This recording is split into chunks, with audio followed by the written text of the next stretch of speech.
Good evening, everyone. Welcome to another edition of the Gray Area here on the Black Man Unfiltered Network. I'm Mr. Bennett, joined by my partner, as always, This is Sparta! the Ghost of Sparta, aka Peter, aka Panayotis. Yasu, my brother, what is going on? What is going on, Paul? How are you doing tonight? I am doing well. I'm just admiring, I guess, the look. I know last night, if you went over to the Sparta HQ Network and you saw him there, he was wearing the black cowboy hat.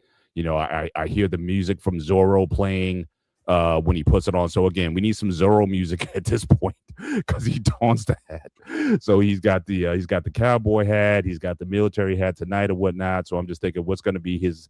Every show should have a look. So we need we need a fireman's hat on. We need all kinds of different hats here. But looks good on you though. Certainly.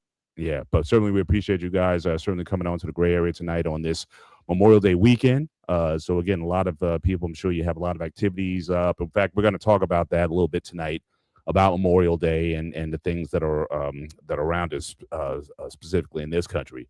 But certainly, if you like the shows, certainly make sure you hit the like button.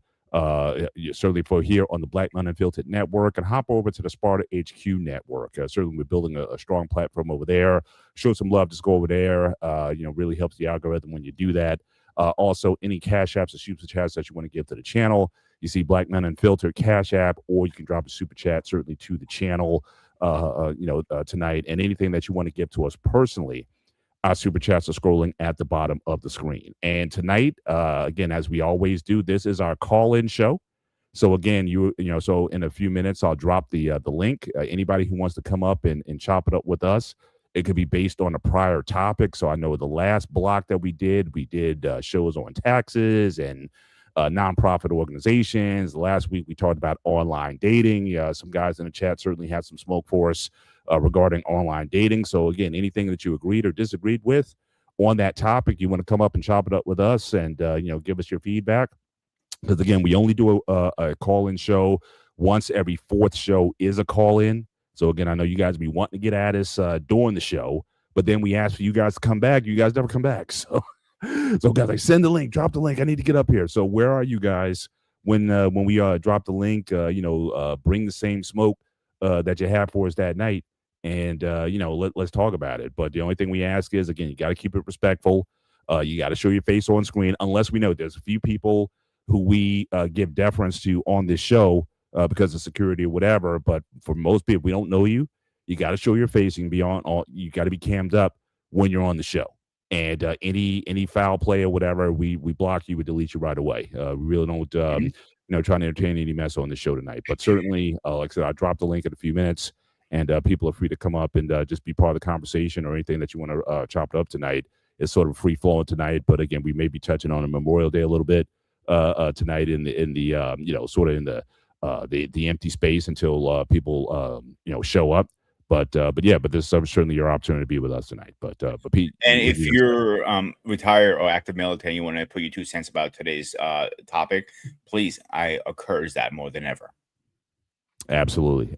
So yeah, man. So it's actually today's one of my one of my favorite sports days of the year happened today. So again, I'm not a huge, I wouldn't say like a race car fan. Okay, NASCAR. I'm not a huge. I used to be back in the day, and people are going to kill me for this, but I was a bit of a Jeff Gordon fan. Now, Jeff Gordon, In the year, he's a bit of a controversial figure. You either City like boy. Jeff Gordon or you hated Jeff Gordon, because I think back then back before him and those guys in the early '90s, NASCAR was basically about tobacco and cigarettes and Beer. Confederate flags, and it was a very southern niche of a sport. And you certainly had people who, Jeff Gordon and I forget the other guy from California. These guys from California, Jeff's from California. There was another guy who also dominated for a while. He is from California, and they represented kind of a new breed. These weren't your Southern drawl. These weren't your Richard Petty or Cale I think you Yarborough might type talk of. about Kevin Hart. What's that? Is it Kevin Hart or something like that? I think it was. No. Oh, and before I go on, I want to certainly give a shout out again, Kyle Busch, who's again a known a multi-time champion race car driver. Yeah, Jimmy Johnson. Thank you, Anton, That's what it is. Yep. for being in the shout out to Anton for being in the in the chat tonight. But yes, Jimmy Johnson, Jeff Gordon, they redefined the sport in terms of marketing, in terms of PR, in terms of growing the brand, because again, it was a southern niche sport. You had a lot of cowboys and good old boys who were there, and they represented a new breed of drivers. So a lot of people didn't like them because they were too city, they weren't of the country, they weren't of the people, but they were handsome guys. Again, they weren't dipping in skull and chewing tobacco and stuff like that. They were Hollywood, Madison Avenue type of guys, and you had a lot of the fan base that didn't like it as a result of it. And NASCAR certainly has gone under iterations over the years. Certainly a couple years ago with the COVID and whatnot, and some of the things that happened, they got rid of Confederate flags, and apparently they dropped a lot of their fan base because you weren't allowed to bring Confederate flags to the racetracks anymore. So, but it's like I said, it was a niche sport. But Jeff Gordon was certainly at the forefront of that new wave, that new movement that came in, especially after certainly I forget Dale Earnhardt. Unfortunately, he died in an incident. 500. It was weird because everybody saw it live on TV. I think it was the Daytona 500. It was the Daytona. First It race was like the last lap where this happened, and so definitely it was a big blow to the sport when he had passed. And so again, they and NASCAR is kind of in a weird kind of place right now. I don't know if you have but Kyle Busch, certainly the guy was only 41 years old. He died of an unknown illness. Wife, 2 kids, or whatnot. Very popular guy in the sport, and so again, that's going to be certainly a blow to NASCAR. He didn't die in the act of driving, but he had some sort of undisclosed illness, and he had passed away. So again, even today at the Indy 500, which is why I'm bringing this up, because that's really the only race that I actually get up for. I don't get up for. I'm not a big Formula One guy. I tried a couple years ago to watch because you had on the same day, you had the Formula One race at Monaco going on and the Indy 500 at the same day, and it's like night and day to me. I can't, it's too. It is different. It's like Formula One is like bumper cars. You know what I'm saying? It's too crowded. Like that race that I watched, they had a huge accident on lap 1 of the race. I mean, you had cars like literally piling up because of the aerodynamics of the cars that were flying up on each other, and the race was delayed at the start of the race, and this is being aired on TV.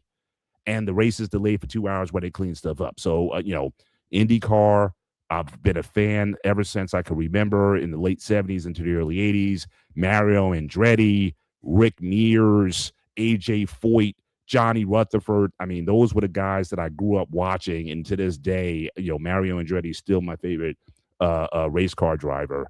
And I've just loved the event. The Indy 500, it's the fastest cars. I always loved the speed of it.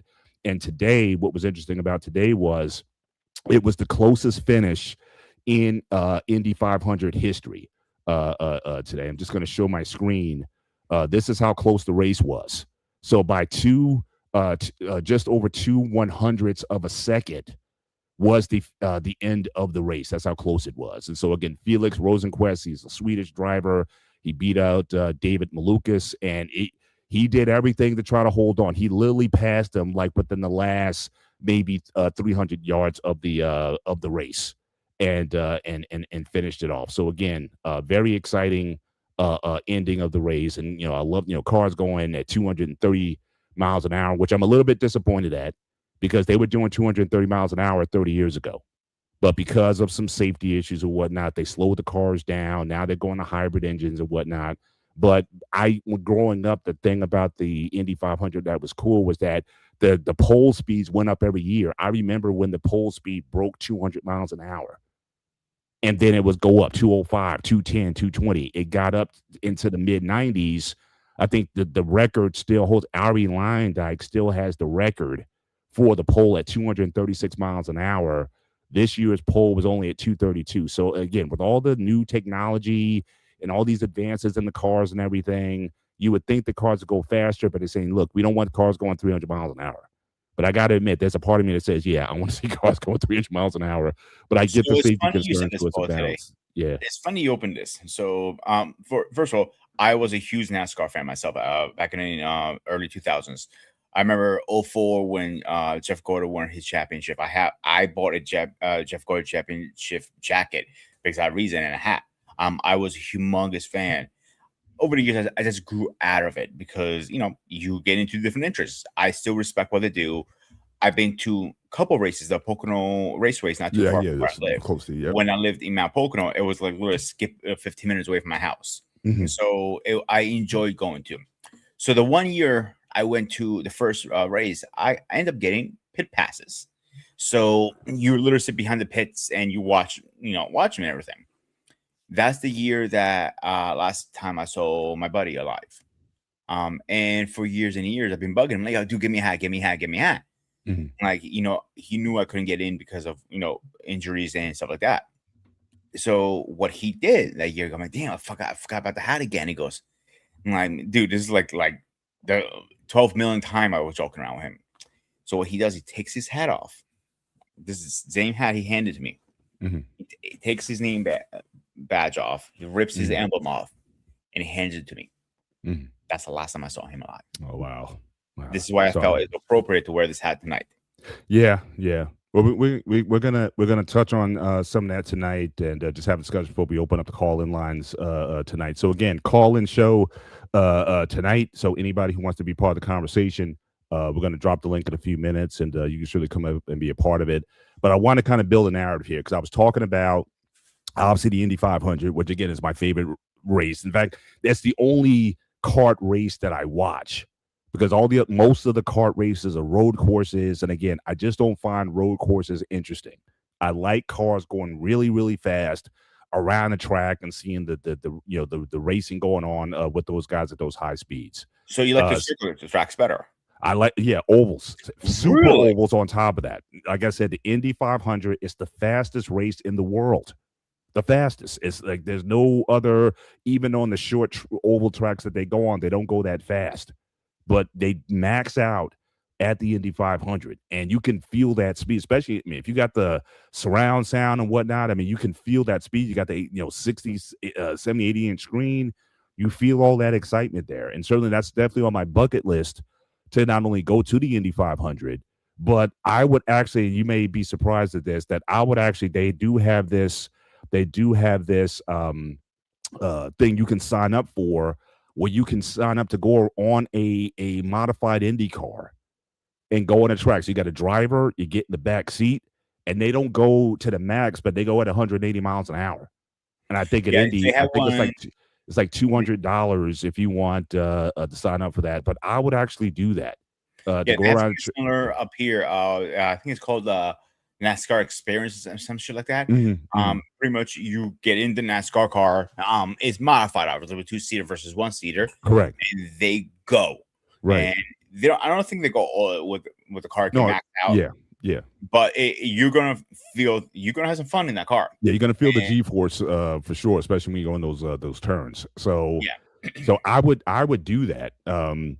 If I ever get the chance to go to Indianapolis, that's probably the only reason I would go to Indianapolis, just to have that experience on that super speedway.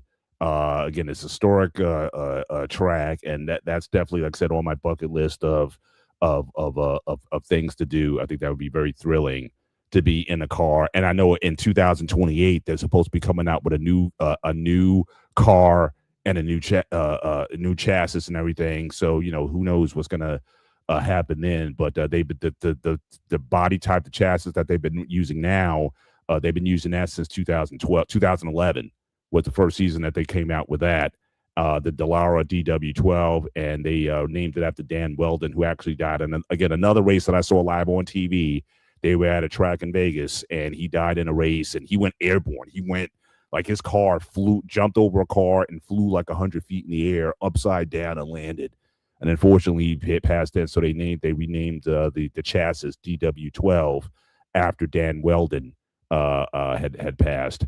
But they're supposed to be coming out with a whole new body in 2028 is when it's supposed to drop.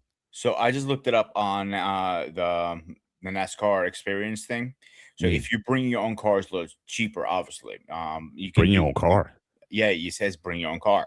It's 350, about 300, 350, depends on the day you pick. It's for 2.5 miles. You allowed to drive it, and no speed limits. You can go as fast as you want.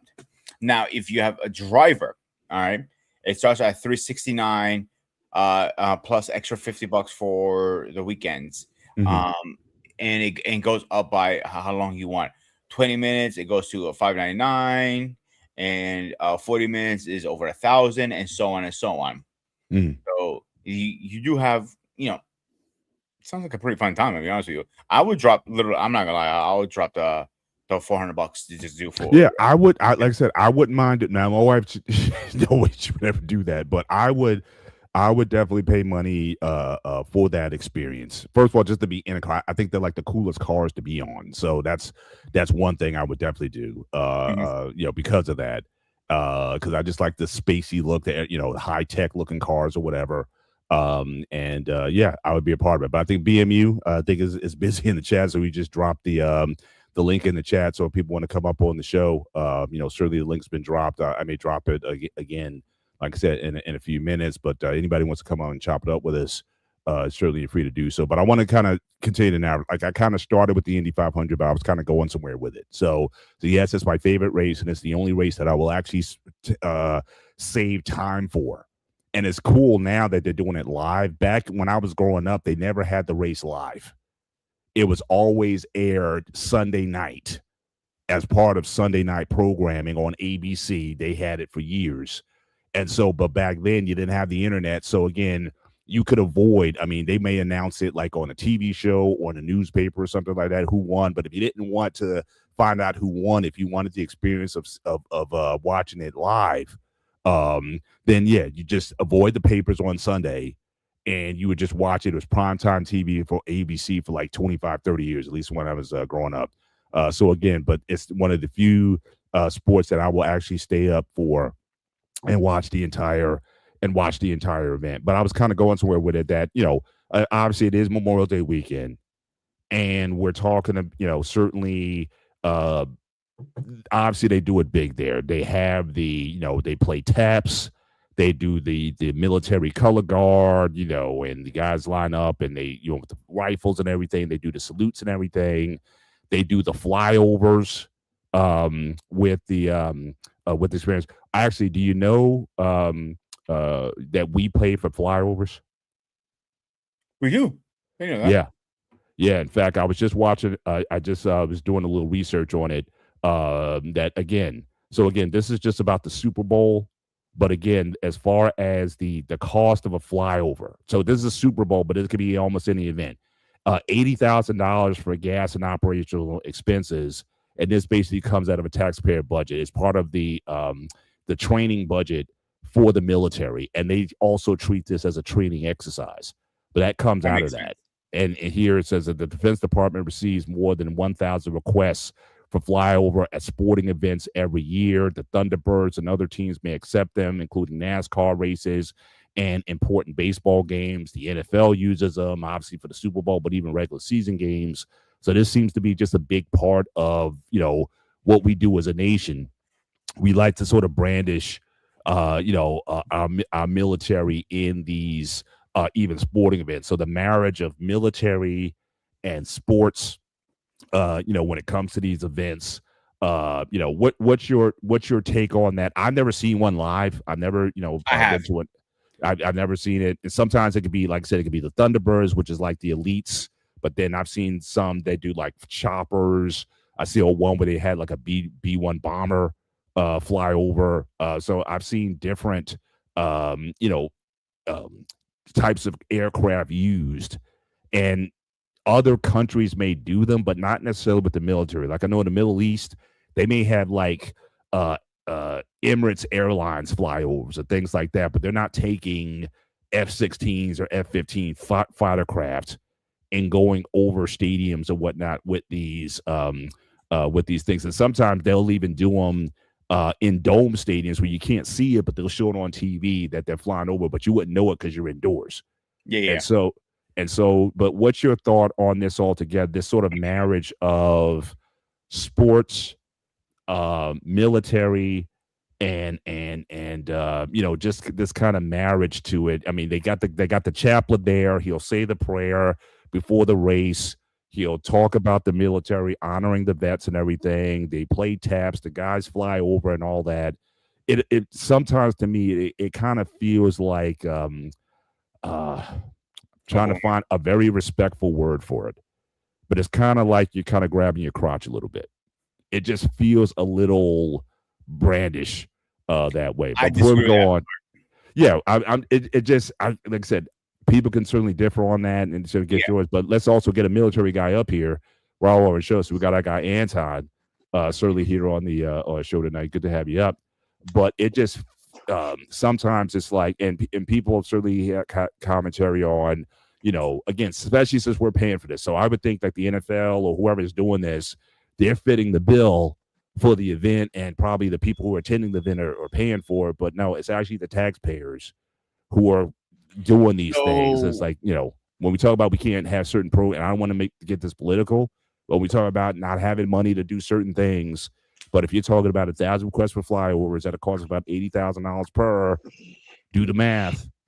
And is this really a thing that we, should be doing, especially in light of something like today where, we're supposed to be honoring fallen, and that's going to be another segment that we'll get into. We're supposed to be honoring fallen vets and, those who serve in the militaries. But what are your thoughts on it? So personally, I think it is actually a great way to show our military what they do.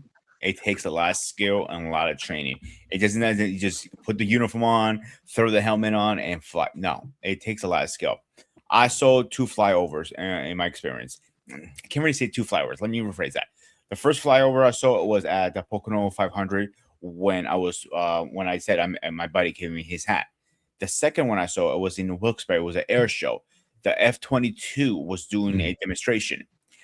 That was still early 2000s when the F-22 just got released to the public. And like people were saying, "What the hell is this goddamn thing? It looks like a spaceship almost." I thought it was fucking cool. I love the thing. And I go, the F-14 Tomcat was my favorite plane. Now the F-22 is my favorite plane. But I was literally seeing him doing stuff like, what the fuck? I was going to myself. And I was able to actually speak to the pilot afterwards a little bit. And he goes, listen, I'll be honest, I can't tell you exactly how this works. I know as a pilot because I need to know how my plane works. But what I can tell you, this thing's full of so much G's, it will literally rip the white off your skin. And this is why we don't push the plane to the maximum. We only push about 2 to 3% in a combat dogfight. If you catch the F-22, because of how stealthy it is, you usually don't go to dogfight. They usually, take you out before that even happens. But I think it's a great way to demonstrate to our enemies, like, listen, fuck with us, and this is what you're gonna regret. I think it's a warning to everybody else. That's my personal. But is it a warning or is it brandishing? I think it's a distinction. It's like I said, it's kind of like you're kind of grabbing your crotch. It's kind of it's a show. So we got a military guy here, so again, you can moderate between us. I don't know. I totally get what you're saying, Paul. People say it's flexing muscle in the way it is, and also it's showing to the tax dollars the toys you get just to work and play with. So that's basically what it is. Um, the one group you were talking about, the Thunderbirds, that's the U.S. Air Force flight demonstration team. Yeah. The Blue Angels is the U.S. Navy's flight demonstration team, and you do have submarine pilots that do fly for the Blue Angels as well. Mm. Then you also have a lot of the skydiving teams, like the Army has both the Golden Knights and the Red Daggers. The Navy have the Frogmen. They're basically Navy SEALs that are jump qualified. Yeah. Basically, just a lot of these groups are just to show people what the many capabilities the military has at their disposal. Little things like that. It's also used as recruiting tools, yes, so on and so forth. Now, back to the thing you guys were talking about with NASCAR. All right, yeah, Jeff Gordon, Jimmy Johnson, they were the new faces of the sport. A lot of other drivers, too, were Tony Stewart, Brad Keselowski, Yep. Ryan Newman, Carl Edwards, the Bush brothers. Bushes, yeah, yeah. Yeah, the Bush brothers, both Kurt and Kyle. Rest in peace, Rowdy. Martin Truex Jr., Joey Logano. A lot of these guys came from places most people never would expect you to find drivers. California. The Bush brothers were from Vegas. That's why every time Kyle Busch won, he would do a showman's bow. That was the way to say, hey, I'm from Vegas. We love the bright lights, so on and so forth. Joey Logano's from Connecticut. Martin Truex Jr. is from New Jersey. I believe, if I remember, Brad Keselowski is from Michigan. Carl Edwards, when he was racing, is from Missouri. It was basically what it was, and a lot of the traditional fans didn't like was NASCAR started to spread that net and start bringing drivers in from different locations from different parts of the country, and was showing people, hey, you got a lot of people who from different parts of the country who aren't from the Carolinas, who aren't from Georgia, who aren't from Alabama, who love the sport as well, who love auto racing. Right. And the one thing that helped was the movie Days of Thunder. And I think that's what opened up people's eyes about the sport of NASCAR. And I think will also help NASCAR gain popularity even more. And people forget about this was the split between CART and the IRL, the Indy Racing League. You had two different open wheel series, and they went their separate ways. They hurt each other in doing that. So it did. And what happened was the IRL only wanted to focus on ovals. CART focused on the ovals, the road courses, and the temporary street tracks as well. Remember, what made CART known was racing in certain cities. Long Beach, Miami, Vancouver, Toronto, Belle Isle, and Detroit. That was one of the things that helped CART as well. Eventually, after the legal stuff and so on and so forth, they finally decided to get back together. The Champ Car Series ended their series, and it basically just phased into the IRL, into basically what's Indy now. It was long overdue. I felt like they never should have went their separate ways. I was a big fan of CART. I didn't like the fact about how the IRL got started, so I was frustrated with that. That's how I kind of got into NASCAR because of the split. Right. And I also got into F1 because of it. Right. So I've always been like a big racing fan because of that. It's almost like I'm on the opposite side. Because I'm such a fan of ovals, I stayed with Indy. I stayed with the Indy League because what was happening, just like with F1, the cost of an F1 car is like 10 times the cost of an Indy car. And cars, because they were doing all kinds of stuff. Like I said, the speed records that were broken back then, Ariel he broke that 30 years ago, and it still stands. It's still the fastest 236 miles an hour full lap average. 237 miles an hour, one lap average. They were doing a lot of exotic stuff with their cars, but it was getting too expensive. And so I think what IndyCar or IRL was looking for was like a standard, like you shouldn't have to be spending $10 million on a car, and no car should be no more than like $1 million, $750,000. I think was the basic chassis and everything. And but you see in F1 now, those cars are ridiculously priced. Yeah, but I don't find the racing entertaining because, like I said, it's almost like you're in a bumper car race. It's not really. You can't feel the speed of the cars because they're so dumb. Honestly, F1 cars actually go faster. Most people don't realize this.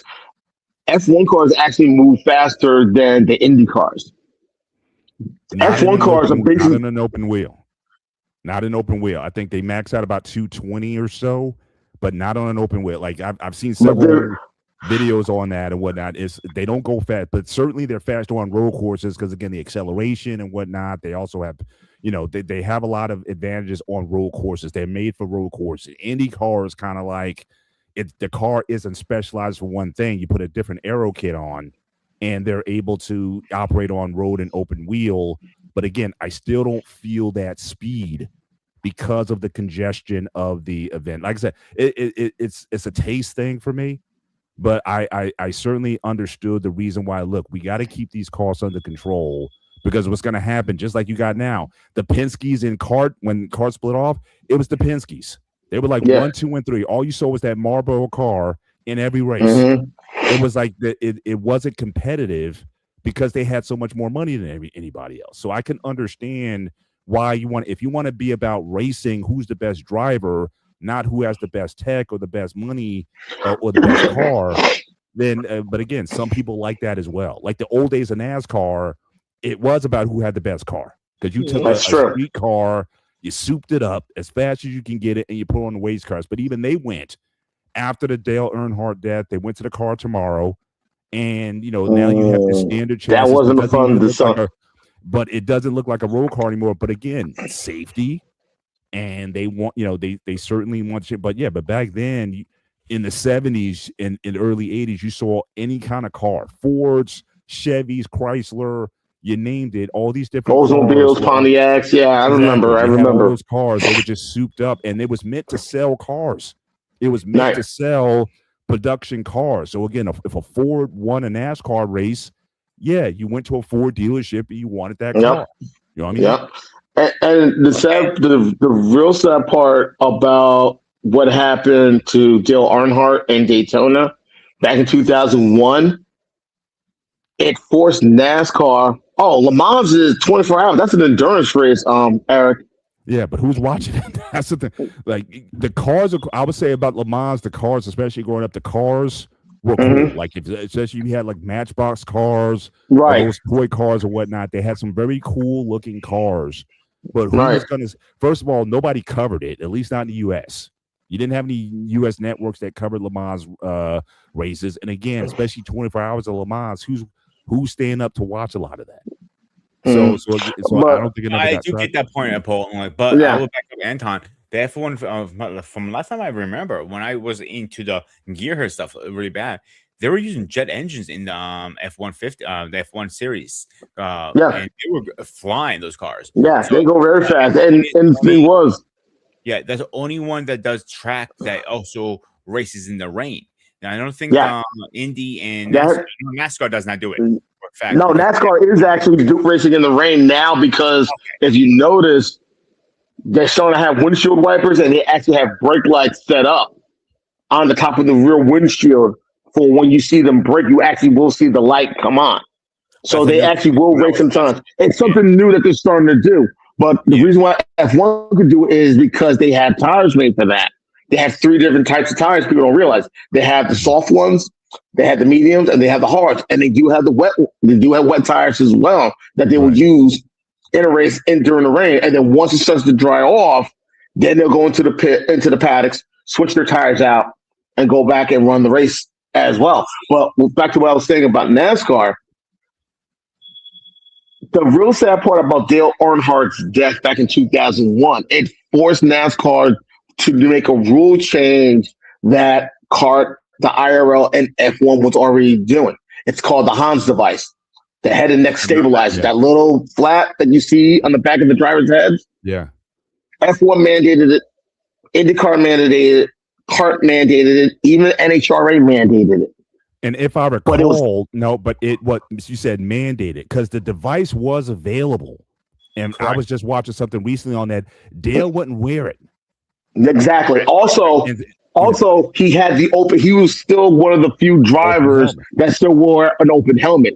He wore one. I remember Richard Petty wore one when he was racing. Kel Yarborough. I think Darrell Waltrip at one point as well. Please correct me if I'm wrong. And when Hans device came in, they also changed the rule of the helmet. You had to wear a full helmet. On Full helmet after that as well. Hit his helmet head. The thing when that face was open, that just did him right there. Unfortunately, that's what happened. He cracked the skull. Yeah, it was. It was the trauma of the cracking of the skull, and I don't want to sound insensitive because I respected Earnhardt. He was drivers. He basically ate his steering wheel. Yeah, that's fact. Unfortunately, I hate to say that, but it is fact. Contact with the wall, because the Hans device, what it does is you're going to keep going, but it's going to restrict the movement of your head. You might feel a little bit sting in your neck, but your head's not going to keep going forward with all that momentum. And I remember after what happened after that, Sterling Marlin, the other driver that was involved in that crash, he received death threats from a lot of fans because they felt like he was the cause of Earnhardt's death. Dale Jr. literally had to come out and say, lay off of him. He literally had to tell those fans, lay off of him. It's racing. These things happen, unfortunately. Mm-hmm. And the messed up part, a lot of fans that were at Daytona 500 knew this was serious. So they were running to the shop, to his I guess shop, whatever it's called, getting whatever they could grab. People were literally ripping the grass off just to have something of his last memory. And it was incredible. Like, not in Earnhardt, right. Earnhardt was the last of the traditional good old boys that raced, because Richard Petty already retired, Kelly Yarborough already retired, Bobby Allison was retired. Sadly, he lost his son Davey, who was also racing. Earnhardt was the last of those old school drivers, because people don't realize back in the day, NASCAR, they were bootleggers. That's they right. Used to drive they were bootleggers during Prohibition. Drive their souped up cars, bootlegging, and then on Sundays they would challenge each other to see who had a real good car. And a lot of those guys that helped lay the foundation, guys like Cuckoo Marlin, Sterling Marlin's father, Lee Petty, Richard Petty's father, Kyle Petty's grandfather, Junior Johnson, Tim Flock, Wendell Scott. Those guys helped lay the foundation of NASCAR. See, where I think the sport really went downhill for me personally is when the 1 year they changed the point system. So now you don't need to win a race anymore to win. That I've never been a fan of. That hurt a lot of people. A lot of people were angry because they felt like you had to win a race in order to get into the playoffs. Yeah. If you won at least one race, that puts you in. And people were okay with that if you won. But then you had drivers who found a way to finish in the top 5, top 10. They never won a race, but because winning titles without winning a race. And that just fundamentally doesn't seem fair, or doesn't seem meritorious when you don't have to win a race in order to get into a final or what have you. But it's interesting, Anton, you mentioned Days of Thunder. That movie certainly did a lot for it. But then but it's interesting what didn't. It was, even though it was a popular movie franchise, I don't know if it expanded the base, because again, you saw this decline. The Cars movies, right? The animated Cars movies, which were very popular with the kids and everything, and they did big box office. But again, this was around time. I think the first Cars movie came out in 2006. But again, the Car Tomorrow came out about 2007, I believe, the first one. Yeah. And it didn't do anything to bring new fans into the sport. And like a lot of people were not a fan of the Car Tomorrow because it took away the unique characteristics of each car. You knew that's a Ford, that's a Dodge, that's a Chevy, that's a Toyota. You just knew the way it was designed, the way it was shaped. And what they did was they basically gave each model the same contour and just set it up different on the outside, but they all look the same.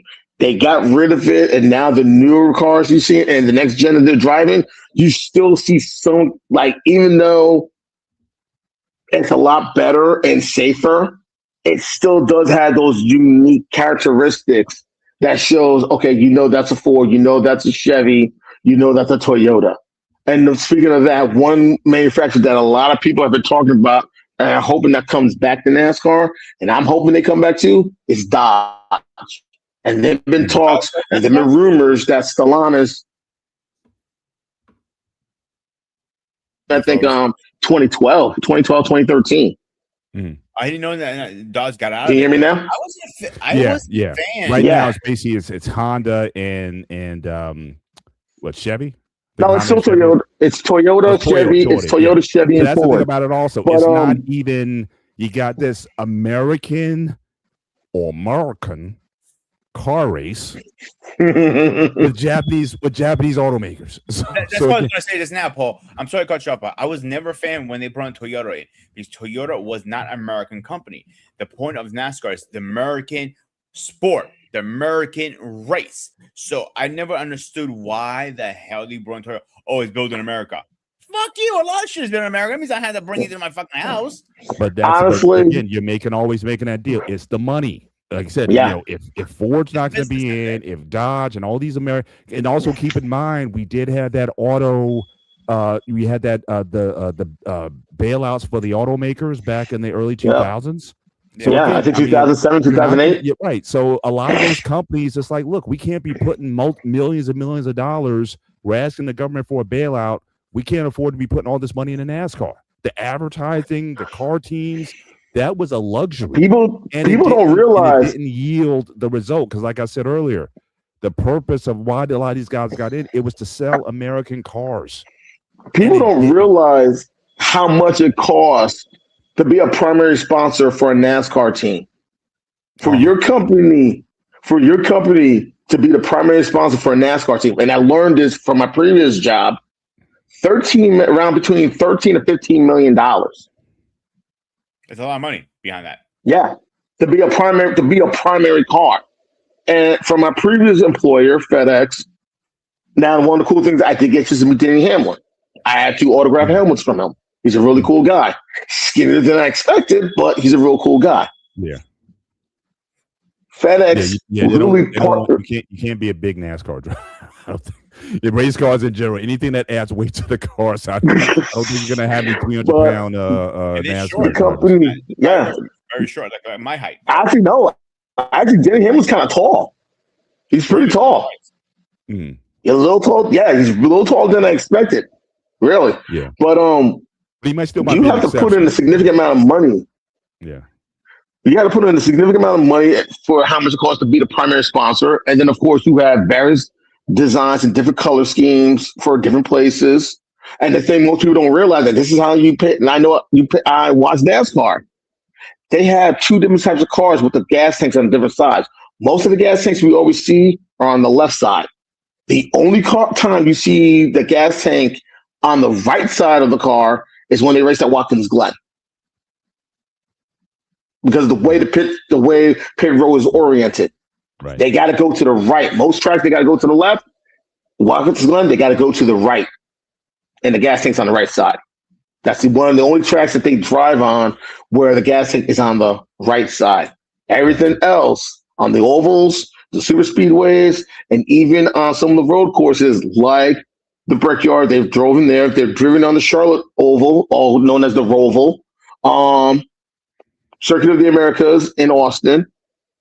Sonoma in California, all the times, gas tanks on the left side. Yeah. Which track is it? Watkins Glen? Track that was, they actually had 2 different pits because they had split it. One was like further out and one was that. I can't remember which one it was. I think it's Bristol. Yeah, they called it Bristol. They had 2. Because what it is, it's called the Coliseum. It's called the Bull Ring for a reason, because it's high banks, short track. It's a very high bank. Not really all that, much to go around, but because the way the track is built, they got pit stops on 2 different sides of the track for that reason. And it's interesting you mentioned high banks, because that's also one of the reasons why. Because again, in IndyCar open wheel, really the Indy 500, that's the only super speedway. Now there are other super speedways. You got Talladega, and what I mean by super speedway, it's got to be a minimum, I think, 1.5 miles at minimum for it to be considered a super speedway. But because especially Daytona, they actually back in the 60s they ran races there. But the problem is the banks at Daytona are like 30 degrees or something like that. And just I with think the between 30 and aerodynamic 33 of the cars, degrees. yeah, they fly off. Like it's too dangerous to run these Indy cars, even though they got ground effects and everything. When the cars like this on a Daytona, it's just too dangerous. So they stopped running there. Indianapolis is basically the oval, and it's not really. It's almost like a rectangle, but it's flat. But that's Yeah. the reason why they don't run at Talladega or Daytona, even though they're Or they're big Texas enough. as well. Or Yeah, Texas. Indy had to take Texas off because they were going too fast. yeah, I think they were averaging around between 230, like they were lapping anywhere between 230 to 235. But because the banks were so high and you had that much space, it was hard to maintain control. And yeah, every time you saw practice, going into the wall, going yeah, into the wall, going to the wall, because it was hard to maintain the stability because of the track. yeah. They were talking about in Pocono Raceway here, they're going to bring Indy up here, but I don't know if that ever happened or not because I kind of felt out of the I sport. mean, Pocono, I think, used to be on the Indy circuit. I It's like I think said, so, they yeah. really constricted a lot of the. I think they're going more to the open road courses, the temporary road courses, and whatnot. So I think they've just kind of moved off. I think you only have two or three ovals on the entire Indy's. On Indy circuit. So again, but to me, as a fan of ovals, that's a disappointment. I know why they're doing it, but it's still a disappointment because again, that's why the Indy 500. Like I said, it's the only race that I get up for. But I want to. And I think, yeah. and I think the reason why they took off. Back to the thing we were talking about. Okay, I'll make it real quick. Shockingly, I think they did take it off, but surprisingly, the Andretti family live in Pennsylvania. I think they live in Nazareth. Yeah, and I think Michael Andretti and his team are based in the Pocono area too. Andretti Green Racing, I think, is based out of Nazareth, Pennsylvania. right. So it would be good to see IndyCar back in that area. For sure. All right. But I want to move the combo back to, so again, we since it is Memorial Day weekend, I wanted to touch on that. So again, like I said, with the IndyCar, the race is very ceremonial. They do the prayer, they do taps, they do the flyover, and it's honoring the vets and everything. But it has Memorial Day, just like almost every other holiday. Has it gotten so commercialized that we simply forget what it's supposed to be for? Now, again, you may have an issue overall with military in general, especially and let's face it, America's military performance since World War II, at least in the minds of the public, hasn't been great since World War II. Korea was basically a standoff. We all know about Vietnam, Afghanistan, Iraq, and now possibly with Iran. We all know these things are going on. And so, again, in public sentiment, when it comes, I think, to military, may be changing a bit. And certainly our tolerance for death has changed. You're talking about the racing, right? In the 50s and 60s, you were going to have a death every weekend. It was just part of the sport. Now it's like, and again, the last major, I mean, we've had some deaths, but again, the Dan Weldon death, and again, I remember seeing that race live. That changed a lot of things. Our tolerance for death when it comes to military has drastically reduced. I mean, we think in Iraq was 3,000, roughly round about. I don't want to, disrespect anybody, but it was around 3,000. That's the number. But again, Vietnam, 50,000, 60,000. And so we don't have the stomach for war the way we used to, or the casualties. In fact, and even just with this recent incursion in Iran, they're talking about 13. Now, whether that number is accurate or not, whatever's coming out of the Department of War, we can debate that. But the idea of what are we willing to tolerate? And then when it comes to honoring people on a Memorial Day, I was looking at this article before we got on. Memorial Day, again, is supposed to be a day of remembrance, not celebration. But have we turned Memorial Day into a celebration? Like I said, the flyovers and the brandishing. It feels like brandishing of our military forces or whatnot. Look how big and bad we are. But we harmonize. Like I said here, so to many Americans, they don't know the difference between Memorial Day, Labor Day, and Veterans Day. And especially with the marketing of it, I mean, obviously, it's Memorial Day for all intents and purposes is basically the start of summer. So everybody starts. The beaches open up, and I mean, the weather's not going to be that favorable this weekend. It's been raining all weekend in our area, but it's the beaches fill up, all the businesses get going. You get inundated with Memorial Day sales ads. So it just became a big commercial. But just like any holiday, just like Christmas, I mean, Christmas is for the most part secular as a holiday. We don't honor it, at least, certainly for believers, in the same way we try, to honor it. But for all intents and purposes, it's a secular holiday in the US. And even with Memorial Day, again, we may remember for a minute. The ceremony at the Indy 500 today was for like 2 minutes. And then we kind of go on with things. But are we asking questions about is what a lot of these soldiers who died in service, which again, that's what it was for. Are we really considering these things when it comes to military decisions? And who knows? And again, I'm not trying to get overly political, but again, we don't know what's going to happen. If we got to put boots on the ground in Iran, our soldiers, for all of the pomp and circumstance that we put on them in the last 80 years, have we been putting our soldiers in the best position to be successful? And are we just bleeding treasure and money for all our ships and planes and weapons and whatnot and loss of lives?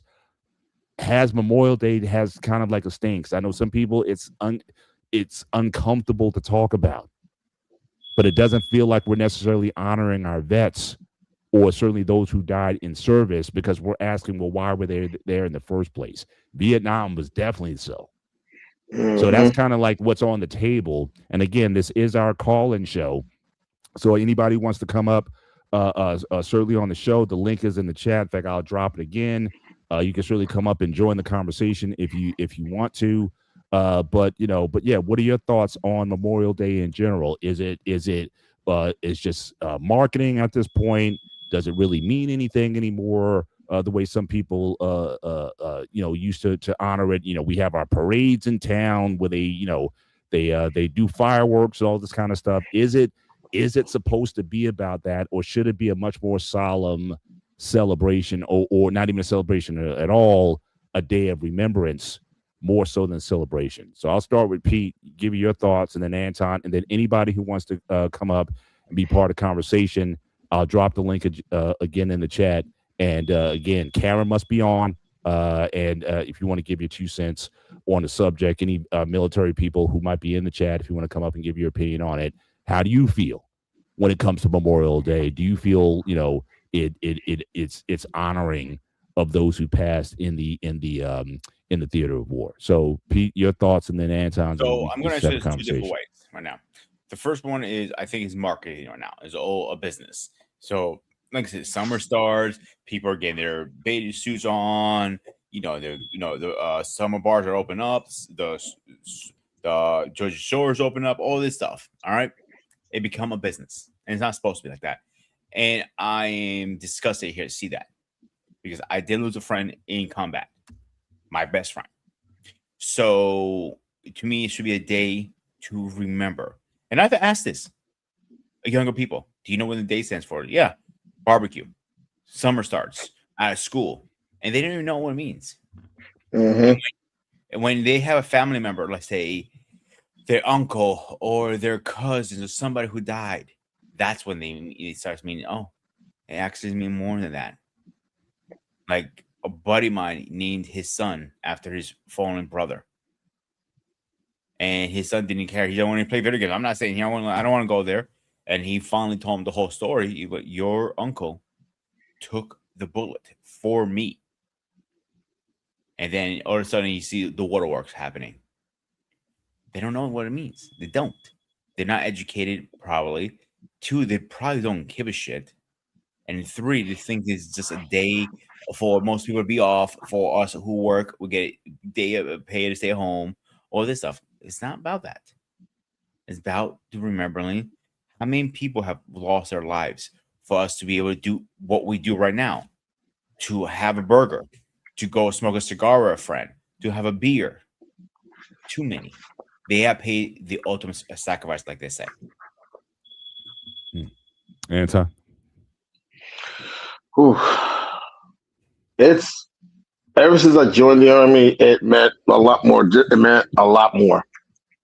And I kind of realized that, and I learned that when actually around this time, 30 years ago, I was in Fort Jackson going through reception to go out before I started basic training. And it's about honoring your fallen comrades. It's about, for a lot of us, getting together, sharing stories about friends of ours who sadly paid that price. One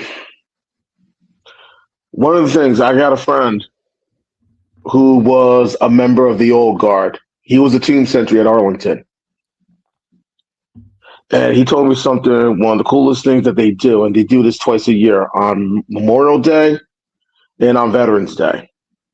Usually around the weekend, around this time over the weekend, not just the Army, but all the other branches that are stationed in around Washington, the Marine Corps Silent Drill Team, everyone, they all do something called flagging. They all get flags. They go to each grave at Arlington. They plant a flag. They salute the fallen, and they go to the next grave. So if you go to Arlington right now, as we speak, every grave, every headstone is going to have an American flag in front of it. Mm. One of the things that they do something called a silent run. Now, Peter, you probably already heard this from CQ and everyone else. Usually when we run and do PT, we sing cadence as a way to motivate us and everything else. They don't sing cadence. When they run the grounds at Arlington, they run in dead silence. And he said it's one of the most powerful moments he's ever done. And I'm trying not to get emotional now realizing it, but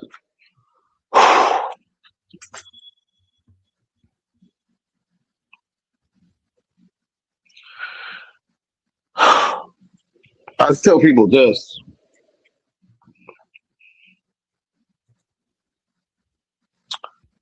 Me going into the Army was the best decision I ever made. And the one thing I learned is when you take that oath and you sign your name on that dotted line, the life you live is no longer your own. It's not about you. And that's the thing a lot of people don't realize. You value the life of your buddies at the same level you value your own life. Your job is to make sure they get home to their families. Their job is to make sure you get home to your family. And people don't realize how powerful that is. Now, if you don't agree with the politics and politicians and everything else, that's cool. That is cool. I don't knock people for that.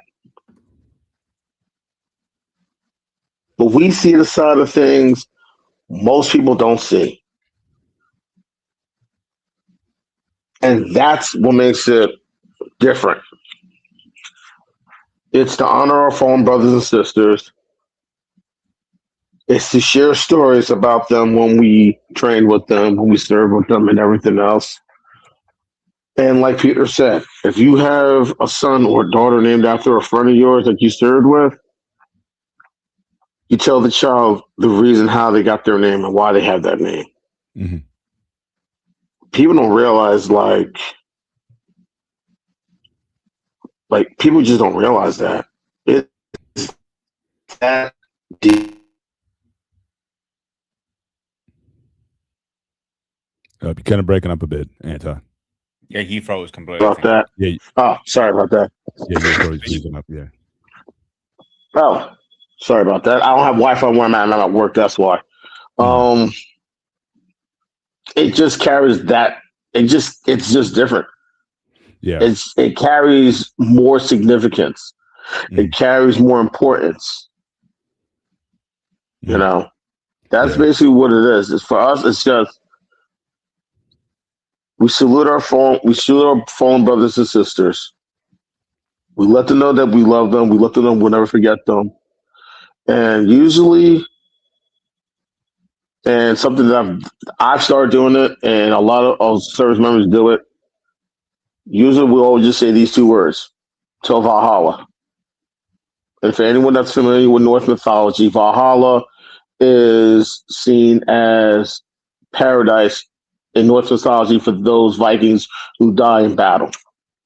Well, it's interesting you say that because, and again, not trying to get political here, but I know our FBI director, I think Kash Patel, he used that phrase and I forget who it. I think it was when Charlie Kirk got deleted, and he Oh wow! used it. And people weren't happy because again, he never served, and neither did Charlie. Yeah. And that part of the issue is that you have a lot of people who are not in that club. You didn't pay the price to be there, but yet you want to surround yourself with the militarism and patriotism and all these things that are getting mixed together, and people aren't, they're not, they don't appreciate it. No, but they it don't. sounds good, and but even at events, like I said, like at the IndyCar event and in these events. Now, again, after that celebration, after the prayer, the salutes, the presenting of the color guard, the flyover, all these people started chanting USA, USA, USA. But are you really about that? To be spouting that? And I'll even introduce another question. This is one of the reasons. Now, again, I am not a war guy, or at least I wouldn't say I'm a pacifist, but I certainly I think there need to be more legitimate reasons as to why we do things. I do worry about the military industrial complex and all that's involved there, but at the same time, I am a little bit in favor of a draft. I am, or at least like in other countries, like Peter, you're from Greece. Military service is mandatory in Greece. Now you put your year a or two lot of in. places. How long you have to be in there, Pete? 4 years, I believe. 4? Okay. Okay. Yeah, I'm not counting your boot camp either. Yeah, but I'm kind of a fan of it because I think the reason why I think we've lost perspective is because again, you're at your cookouts with your hamburgers and hot dogs. You put your American flags up and you have your parades and waving little American flags. But I think for a lot of Americans, we don't understand what the price of war is or the decisions that we make that put soldiers in harm's way to begin with. It's a like I said, it's a celebration of America. It's this kind of patriotic kind of thing where we start waving our flags like, yeah, we're so cool. But you haven't been there. So again, shouldn't we, if you had to be drafted or at least serve at least a year? So out of high school, you got to put 1 year in boot camp, 1 year. I think it'll do you a world of good. Because for a lot of these kids coming out today, no discipline, no appreciation for work, no physically not strong. I mean, we've all seen those high school videos in the 60s. We got these kids like what gym class used to look like in the 60s. And the reason it was is because more than likely you were going to go into a draft. And so they wanted fit high schoolers because these were going to be your pipeline into the military. And I think I wouldn't mind having some sort of mandatory service so at least you can have somewhat of appreciation. But you got all these guys at the IndyCar, at the Indy 500, never saved a day in their lives, drinking their Budweiser, pot bellies out here, shirtless. You got no idea. But you want to say USA, USA, USA. And I'm saying to myself, it's like, so yeah, we're trivializing. But if you really had to be about that life, or you were like, oh, I got to be a part of this, then maybe you wouldn't be so flippant. But it just feels like today, and like the article was saying, most people get veterans. If you ask a young person today, what's the difference between Veterans Day and Memorial Day? More times than not, they can't tell you. Mm-hmm. So that's kind of my rant of the night. But what do you feel about the draft? Since you've been you volunteered and went on your own, I know you said it's the best thing for you. But what is your view of a draft? Should you do, or if not a draft, then at least mandatory service? You put a year in, you turn 18 before you go to college or anything else. Or you're in college, you do some sort of ROTC or something like that, or whatever Right. whatever something. You gotta invest a part of your life into the defense of the country that you go around at your barbecues and whatnot talking about your patriot. Now we got this guy Jack Muliano in the back. Jack, again, if you want to come on, camera must be on. We got to see your face before you come up. And again, okay, so thanks for playing. But your views on that on the draft or just what I'm saying. Honestly, I'm definitely a fan of military service for at least 3 years. I'll say 3 years. From the day you turn 18 and you finish when you turn 21. I feel like it definitely will help people in ways they never thought. I remember this one situation that happened between me and my wife. Her brother joined the Marine Corps.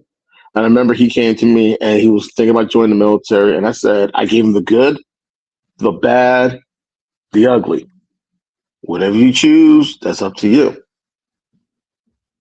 Now he volunteered. He went and chose to join the Marine Corps. I was hoping he would join the Army, but that's a different story.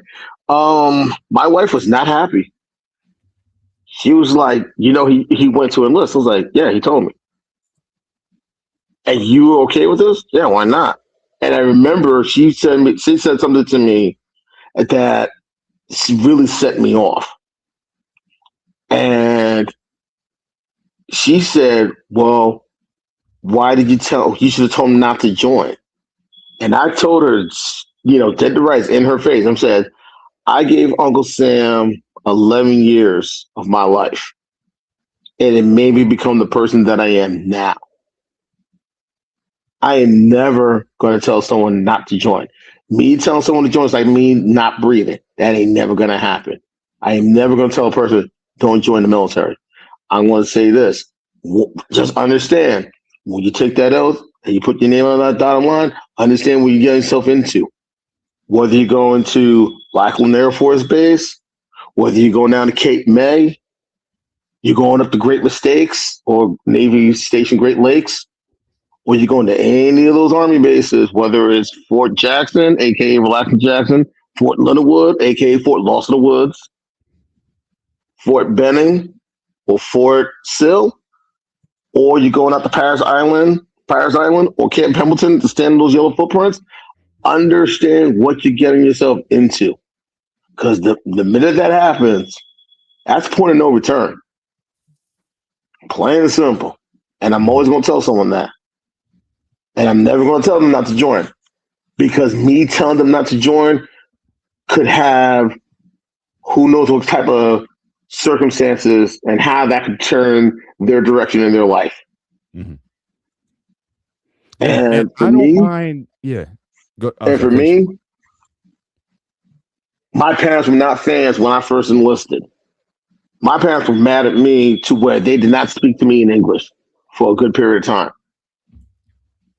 That's how mad they were. Then let me ask you a question on that. Do you think part of that was due to the fact that do they see themselves as quote unquote Americans? Like, remember that scene from Godfather where Michael, I think it was actually Godfather 2. It was Godfather Part 2, where Michael decides to enlist in the military. And Sonny's just reading him the riot act because it's like, why are you fighting for them? You're supposed to fight for your family and whatnot. But Michael, you guys hear me? Now, now we can. Yeah. Okay. But all I'm right, saying, my parents were all... that scene in Godfather 2 where Michael it was like a throwaway towards the end of the movie He Yeah. volunteers for the military, and Sonny loses it, right? Yeah. And he's like, "You go fighting for them." It's like, wait a minute, I thought you guys were Americans, right? Mm-hmm. You're not American. So do you think part of the attitude of your parents was such where they didn't necessarily feel attached to the country, like they felt themselves more, from the country that came from Haiti versus being American? Do you think that was made a part of it? I think in a way because my mother just became an American citizen that time before I enlisted, and my father didn't become a citizen until I think 2004, 2003, 2004. Mm-hmm. And they were all about go to school, go to school, go to school, because my sister did that. My sister went to college. All my older cousins went to college, got their degrees. The majority of them got their degrees. So it was basically about that. I had two cousins, older cousins that enlisted before, now already in the service before I joined the Army. My cousin, my one cousin was in the Navy. My other cousin went to the Marine Corps. And both of them, I think my cousin Gilbert did finish college and then went to the Marine Corps. My other cousin Gene didn't finish college, joined the Navy, and then after he finished, he was able to finish college. So my parents were all like, "No, you need to go to school, go to school, go to school." But when I felt like I needed something different, like I already had structure, order, discipline, foundation. Me going to the Army gave me direction. And it helped me in a lot of ways my parents never thought possible. And I remember some time back, I think a few years ago, both of my parents were like, at first, we didn't want you to go into service because we didn't think it was good for you or so on and so forth. Now we see how you are. That was the best decision you ever made, and we're proud of you. There's a song out there on town that I'm gonna send it to you off air because I don't remember the name of it right now. It's a country song, but the lyric says they told him how to put the uniform on, but he never took it off, and that's right. 90% of people. And anybody who's trying to join the military is not Call of Duty as people think it is. No, it's not. Movie CQ recommended this, and I watched this with the missus. Don't you guys even start tonight? Don't even think about starting. The Outpost is the most closest because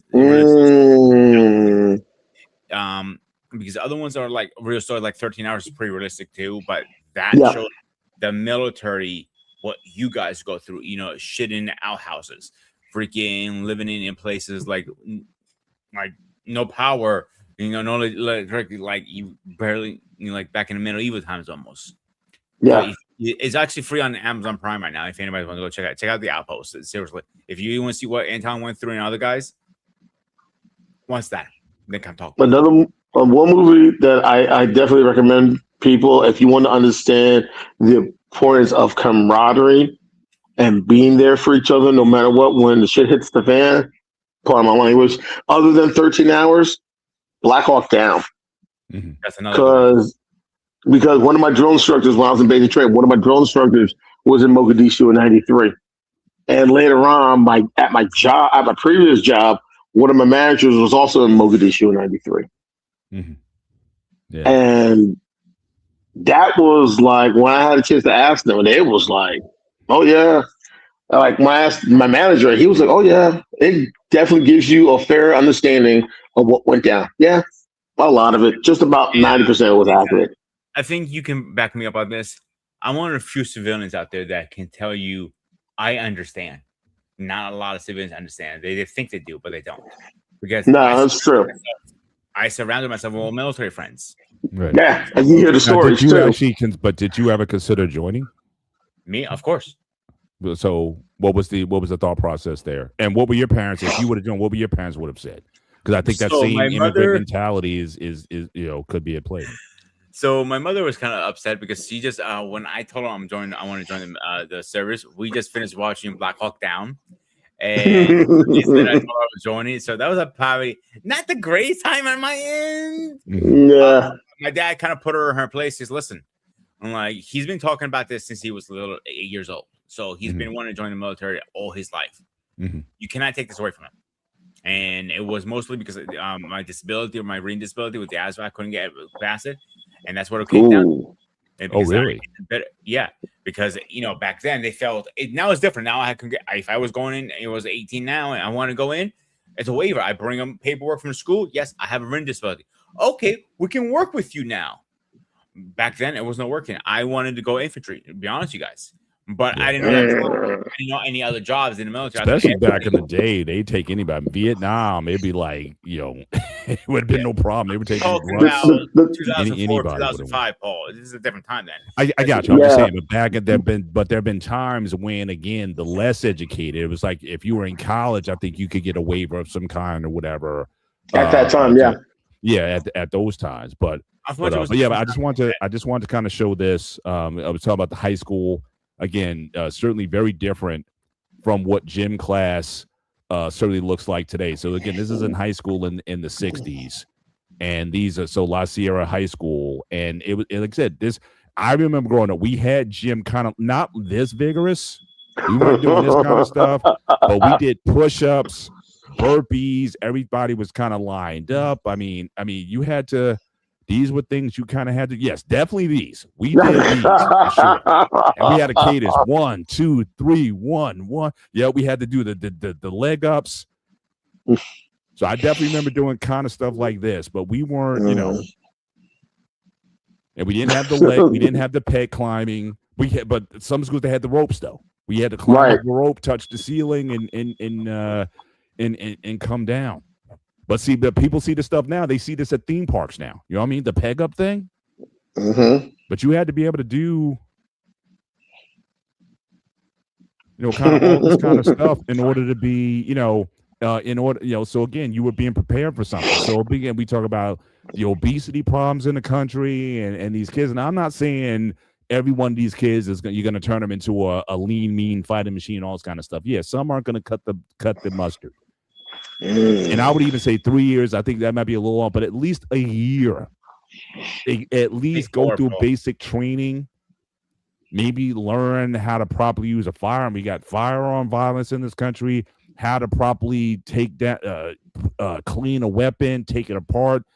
Just certain things. Making your bed even. I mean, I'll use Greece as a reference right now.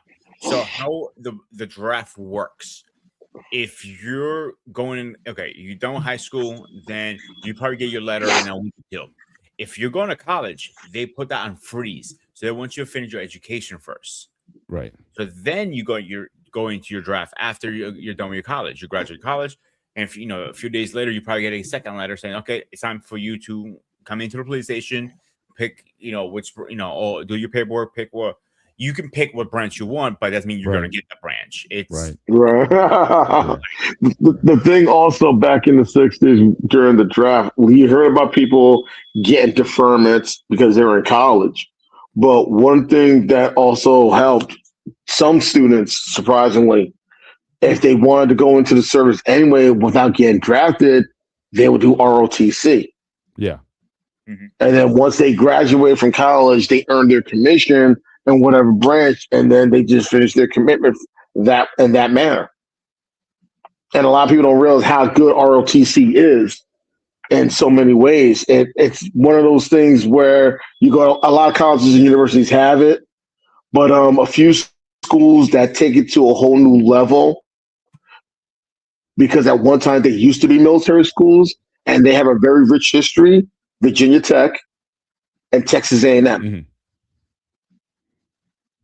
And one thing most people don't realize, Texas A&M produces more officers for the military than the service academies combined. Wow. A lot of people don't realize that.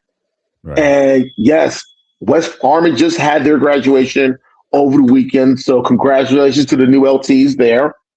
The Naval Academy also had their graduation over the weekend. So congratulations to the new ensigns and LTs of the Corps. I think Air Force is about to have their graduation, so congratulations to the new lieutenants in the Air Force as well. I'm sorry, I don't like counting the Space Force. And I think also the Coast Guard Academy had their graduation, so congratulations to the new ensigns there. So, yeah, and Texas A&M. You guys used to What's roast up? the Coast Guard. Now you guys went to the Coast Guard to the Space Force. Pick which one you guys gonna fucking roast and go Well, with look. it. Right? Well, if you're first of all, if you're Mandrell, if he's listening tonight, no other branch of military matters. He hates the SEALs. He hates anybody who's not Ranger, Green Beret, or whatever. He's hating on everybody. So some people you can't please everybody. But just real quick. But again, today we're kind of laughing it up. But again, this is the call-in show. We got about 30 minutes left in the show, and so anybody who wants to come up, say hi to us. Address anything we're talking. So we're talking about military service, talking about Memorial Day, what the significance of Memorial Day. What are your thoughts about that? What are your thoughts on draft or any other show that we talked about? We talked about online dating last week. We talked about taxes. Are you a fan of the flat tax or progressive tax system or regressive tax system? What is your take on that? All types of topics. I actually like a flat tax. I think a flat tax would work. Yeah, well, again, you got to cut the fat. I mean, like I said, I don't mind it but you got to get rid of all the tax havens and loopholes. And again, I don't mind having certain exceptions. Like I think most flat tax proposals that I've seen, they say they don't tax your cost of goods. You're not taxed on that. You're only taxed on the profits from sales. So you give up credit there. But then on the other side, on the consumer side, you don't put a tax on food or, other essential needs. You don't tax eggs and things of that nature, especially people in the lower income scale.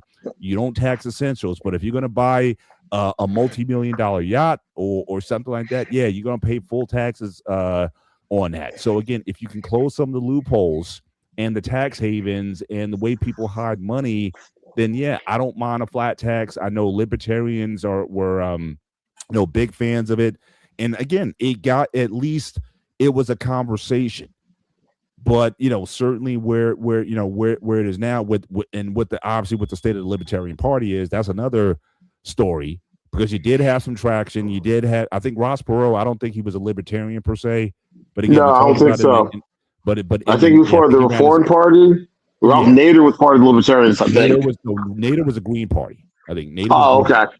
So you certainly had these guys who tried to run, you at least give you an alternative. But I know certainly in the last 24 election, the Libertarian Party had a lot of fractures, and had like a MAGA wing of the Libertarian Party, and you had traditional libertarians. They kind of they just kind of all flipped. So again, I think a lot of the ideas that were being proposed to start to sound more MAGA than what was used to be what a libertarian was for people. So that's another totally different conversation. But I'm just bringing to light that these are conversations that we have every week on the show. Every week we tackle a different issue, or we may have like a part one and part two of an issue.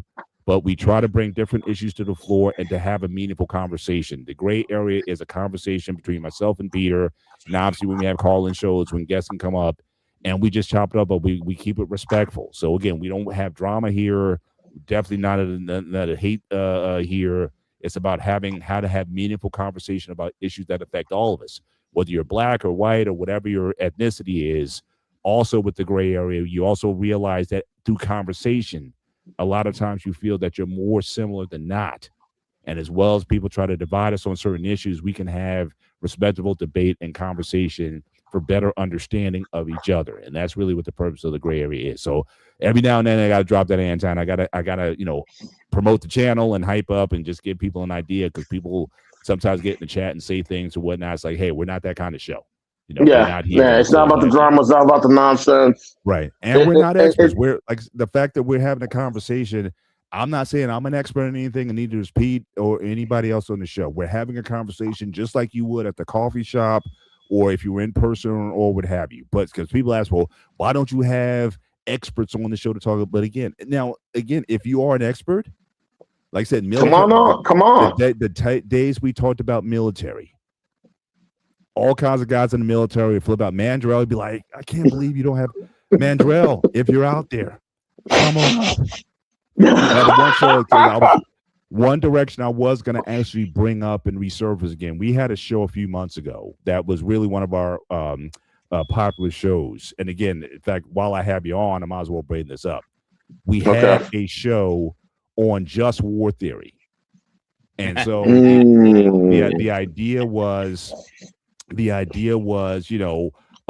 they, how do we justify? Because again, there's always been this mix of religion with military.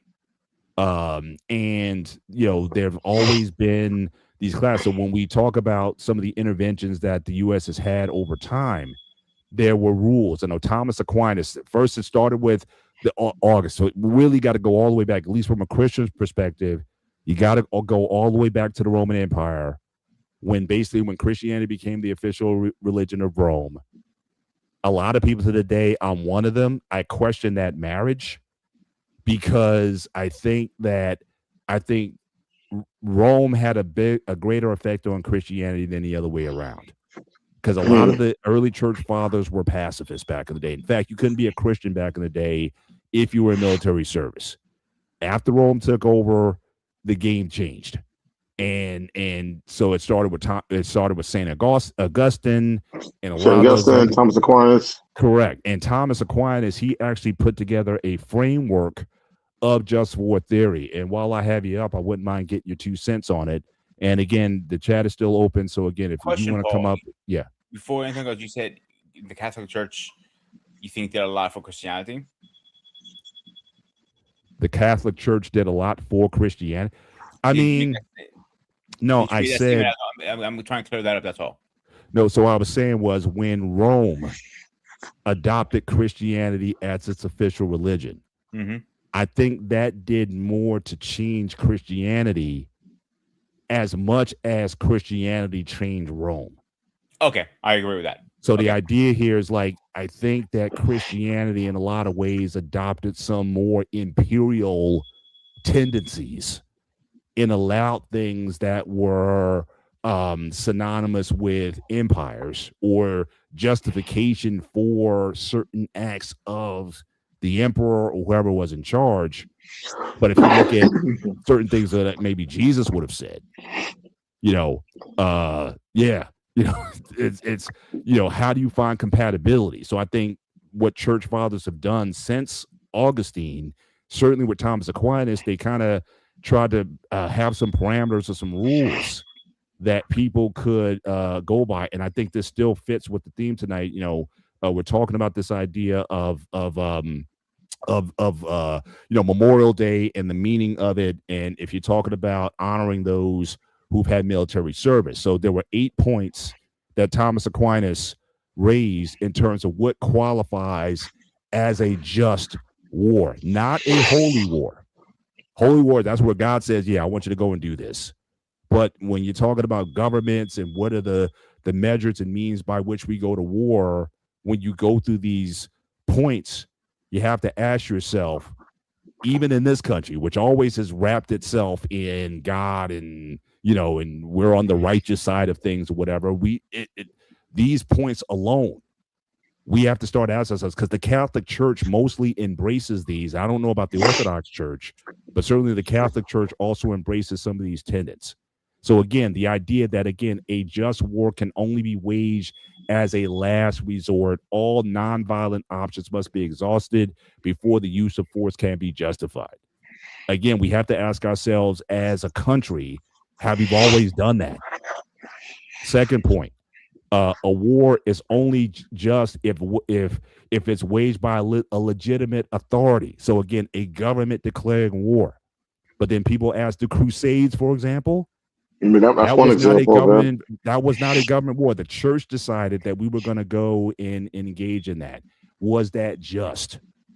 Third point, a just war can only be fought to redress wrong suffered. For example, self-defense against an armed attack is always considered to be just. Again, with a lot of the things that are going on now, people are asking, we weren't attacked. Like when we went, even the Iraq war back in the day, we was like, they didn't attack us. So were we justified by going to war against a country that never did anything to us? Fourth, furthermore, a just war can only be fought with the right intentions. The only permissible objective of war is to redress the injury. A war can only be fought just if it's fought with a reasonable chance of success. Death and injury incurred in a hopeless cause are not morally justifiable. So again, we're talking about Memorial Day. And guys have given their lives in service. Were the guys who fell, were they served by their nation? Were they put in situations the best chance to succeed? So again, you talk about Vietnam. And we were putting money in there, the Gulf of Tonkin attack and all that stuff. Johnson escalates it and puts all the troops there, and we would lose again 58,000, I think is the official number of soldiers who died in the Vietnam War. But did we put them in the best scenario to win? The ultimate goal of war is to reestablish peace. More specifically, a peace established after war must be preferable to the peace that would have prevailed if the war had not been fought. So for a lot of people, they're always bringing up World War II. Yeah, we had to do that one because if that didn't happen, you would have had more calamity back in the day. But since World War II, like I said, our record has not been stellar when it's come to war.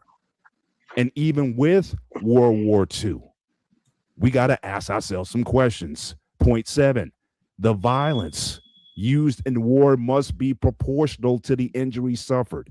So in other words, you come and slap me in the face. Do I have a right to beat you within an ounce of your life? Is that a proportional,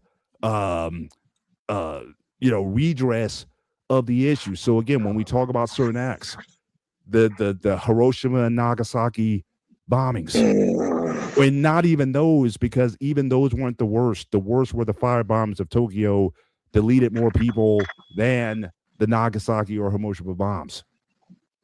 Were we justified in not say that the production of those weapons? Because people were saying, well, maybe it would have been enough to demonstrate them, not to use them, but we used them on civilian populations. And since World War II, we got the Geneva Convention and the rules of war. And again, we're running up against that all the time. How many nations that signed up for the Geneva Convention in terms of military action in war? How many times is that being violated? And that opens up a whole can of worms when it comes to what's happening now with Israel, with all these other entities. That's opened up a whole can of worms that we can't necessarily justify. And then the last one, the weapon used in war must discriminate between combatants and non-combatants. Civilians are never permissible targets of war, and every effort must be made to avoid deleting civilians. So these are the 8 tenets that Thomas Aquinas put together when it came to just war theory. And it, as you know, we had this conversation. For those who went and gave their lives in service, was it always for a just cause? And did we put them in a position for where it was a just cause? And so, Anton, since you're a military guy, I know Mandrell was losing his hair when we're going over this, and he wanted to come on. But again, if you're out there, Mandrell, you're certainly more than welcome to come up. But you, as a former military guy, I don't know, first of all, do they ever talk about these things with you in service? Did they talk about just war while you were in service? These points by Aquinas, or some sort of iteration of it, and just your thoughts on this, just overall. I remember talking to a priest about it when I was in signal school. They had this one. I remember going to this one weekend. I actually got permission too. I got to go to this one weekend. It was kind of like a weekend retreat. And it was kind of like a renewal. And basically, this was one for service members that were Catholic. And it was basically a renewal and a recommitment of your faith. And I remember those things were discussed because not everyone there was service members. Some were service members, some were civilians. And this was something that was put together, I think, by the Archdiocese and the Archdiocese in Augusta. And that was one of the things that was brought up was, the rules of Thomas Aquinas. And that's what I've always said. I use my faith to guide me, to make me a better person in every sense. to be a better husband, to be a better father, to be a better person. At the time when I was in the service, I wasn't married. So I didn't just use my faith to try to guide me to be a better person, but I also used it to be a better soldier. Mm-hmm. So it was one of those things that made you think, like, I know if I get that call, I have to go. Oh, so But yes, a part of the faith. Say again? You're a reservist? Yeah, I was active. I was reserve and guard, but I never went. When I was active, there was nothing really going on. Okay. By the time I got out, then later on, of course, September 11th and everything else went from there. But it was one of those things that made you realize, okay, I'm just hoping that whatever situation we're going into, we're going in for the right reasons. Mm-hmm. It doesn't always happen that way. Right. And sometimes I try not to use that to conflict with my faith. Yeah. You know? And it's I just said, yeah, because one of the questions that we ask when we have interviews, I mean, certainly we've had several gray area shows where we've interviewed former military people. And one of the questions I'm always asking is, in your service, was there a gray area? Meaning that, because a lot of times you join and they give you, like I said, we're on the side of God and righteousness and all our acts are just and everything. But you may find yourself when you're in a combat zone, when you're in a certain situation and things look a little like, wait a minute, what are we doing? Is this right?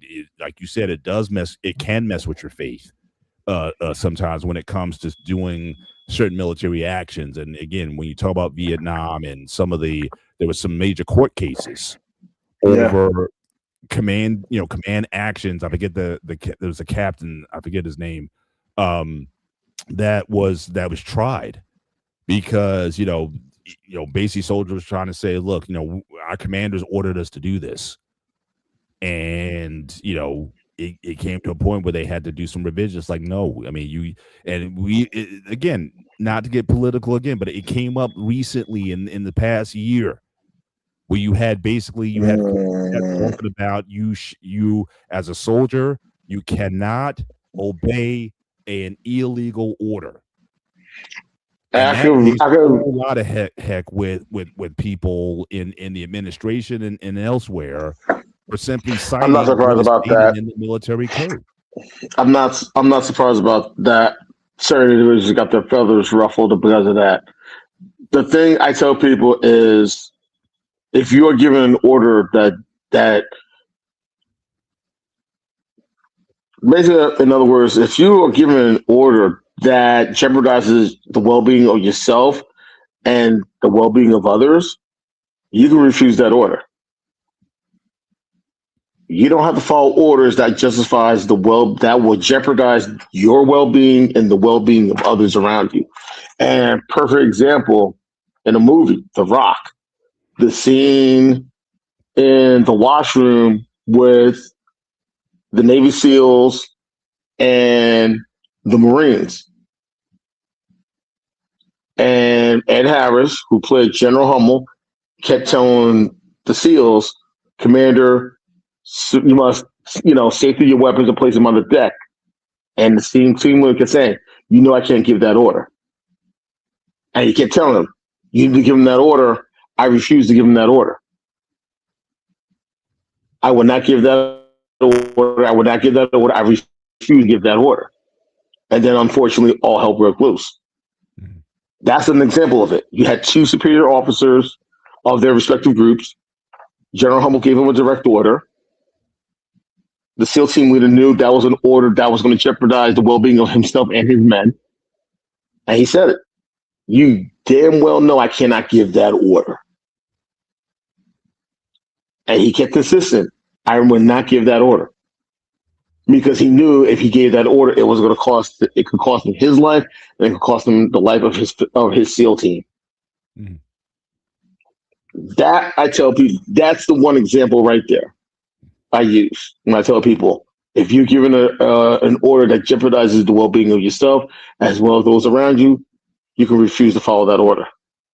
I know somebody who was in active duty who can't say details too much, but he was assigned to another squad. He goes, "Oh, I'm not going out with him." And it was something fishy. That's all I can say. And he wouldn't go out. He got court-martialed after going through court and everything. He was innocent, but obviously at the time, they discharged him for that.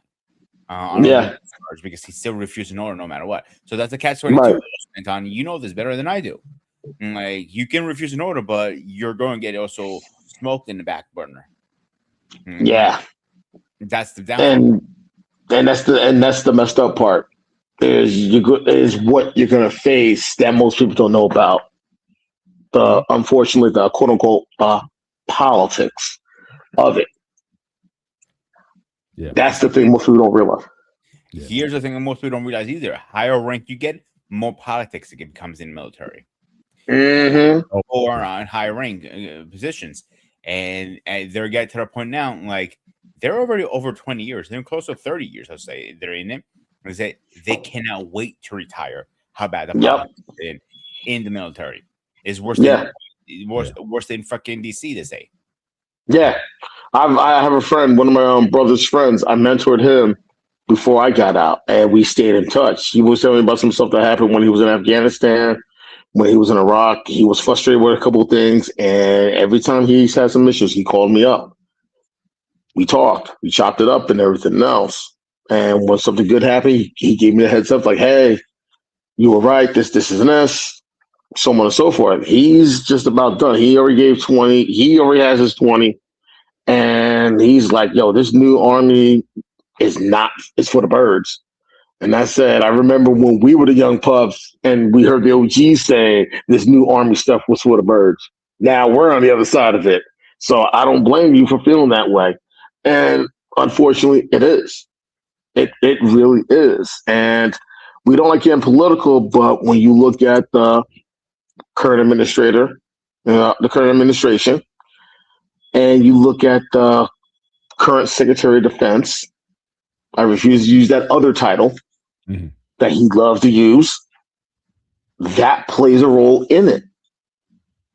It really does. Yeah.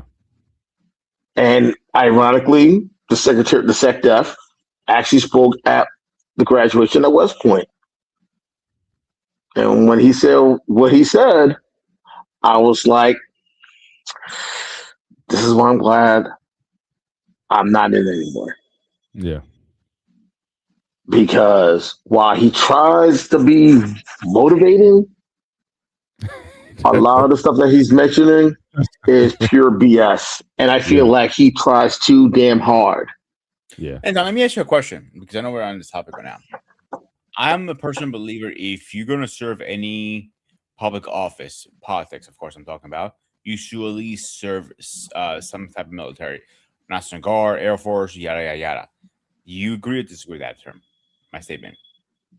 No, I agree, because I remember talking to someone, a college student at Penn State. I think she was going to Penn State at the time, a couple of years ago, and she was studying criminal justice, and she said she wanted to go into government law. And I said, if you want to have an understanding of how things work in government, don't talk to the 1%ers with the two common incomes. Don't talk to the 1%ers that have been elected officials with the two common incomes. Talk to the 1%ers that got dog tags, because we have a better understanding of how things work than they do. And her mother was like, wow, I never would have thought that. I said, and I showed her my dog tag, and she was like, wow.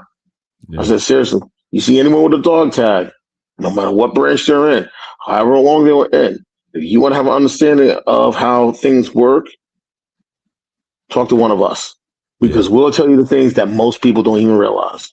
Yeah. And we see a side that goes on that a lot of people don't know or realize or even aware of. Yeah. I'm a little torn on it, because obviously, when people talk about greatest presidents or whatever, I mean, like Lincoln, from what I understand, didn't serve in the military. I mean, so it's and obviously we've had some who again didn't necessarily have the greatest results either. I certainly appreciate the idea service. Like I said, I think it would be good for anybody. If you're an American citizen, 18 years of age, to have a mandatory at minimum a year in service to at least have an appreciation for what it is. But again, we've had people. I mean, if that's the case, then Eisenhower, obviously, supreme commander of in Europe or whatnot, obviously a very popular figure who was president. But again, Abraham Lincoln, a different story. Nixon, obviously, he was in the military, and we all know how that went. And again, Kennedy and those guys. So again, the record, I don't know, bears out that those in military service have always yielded a better result.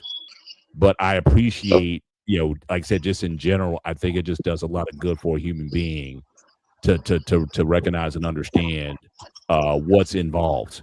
That you don't look at this like you call, like some these guys think this isn't Call of Duty. You know what I mean? And you use military assets as if like they're chess pieces and whatnot. I think it's not. So I'm that one. I'm torn a little bit. But if you are going to insist on military service, I think everybody should do it. And I don't even mind women either. And I did have one, I guess, final kind of military question for you. Or what do you feel about? You mentioned soldier earlier.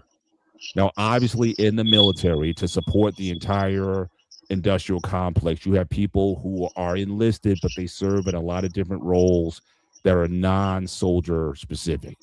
You got administrators. When we had, I forget the comedian that we had on, and he talked about, he basically he worked in administration, like, were you setting up like strip malls and just different things on bases to which, that support the soldiers and trying to give them a sense of normalcy and whatnot.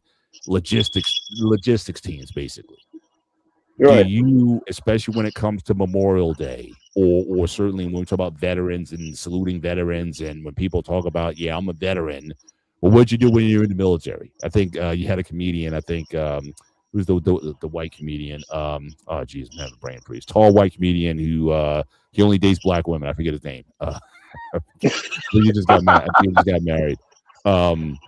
But he talks about, like, this as well, that if your main job in the military is cleaning bathrooms, are you a veteran at that point? Now, I don't know where you stand where do you stand on that when it says, well, I served in the military. What'd you do?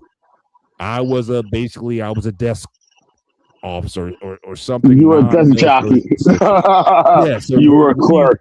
What do you feel about that? Is that, when people kind of brandish their military service, I put 20 years in, and you ask them what they did, and it's not something that you had to pick up a weapon and you had to go into a field or do something dangerous.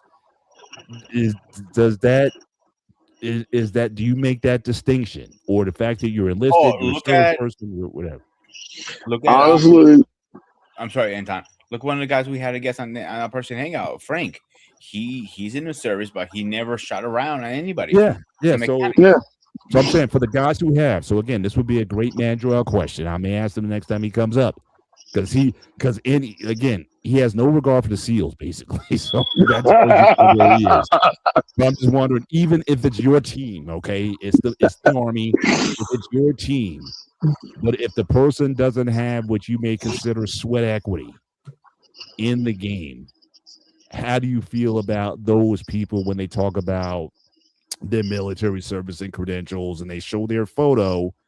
They sit in the uniform and everything, but are you one of those guys who's like, if you didn't ride or die with us, if you weren't, you gotta show me some scars, some battle scars or whatever. So what's your take on that?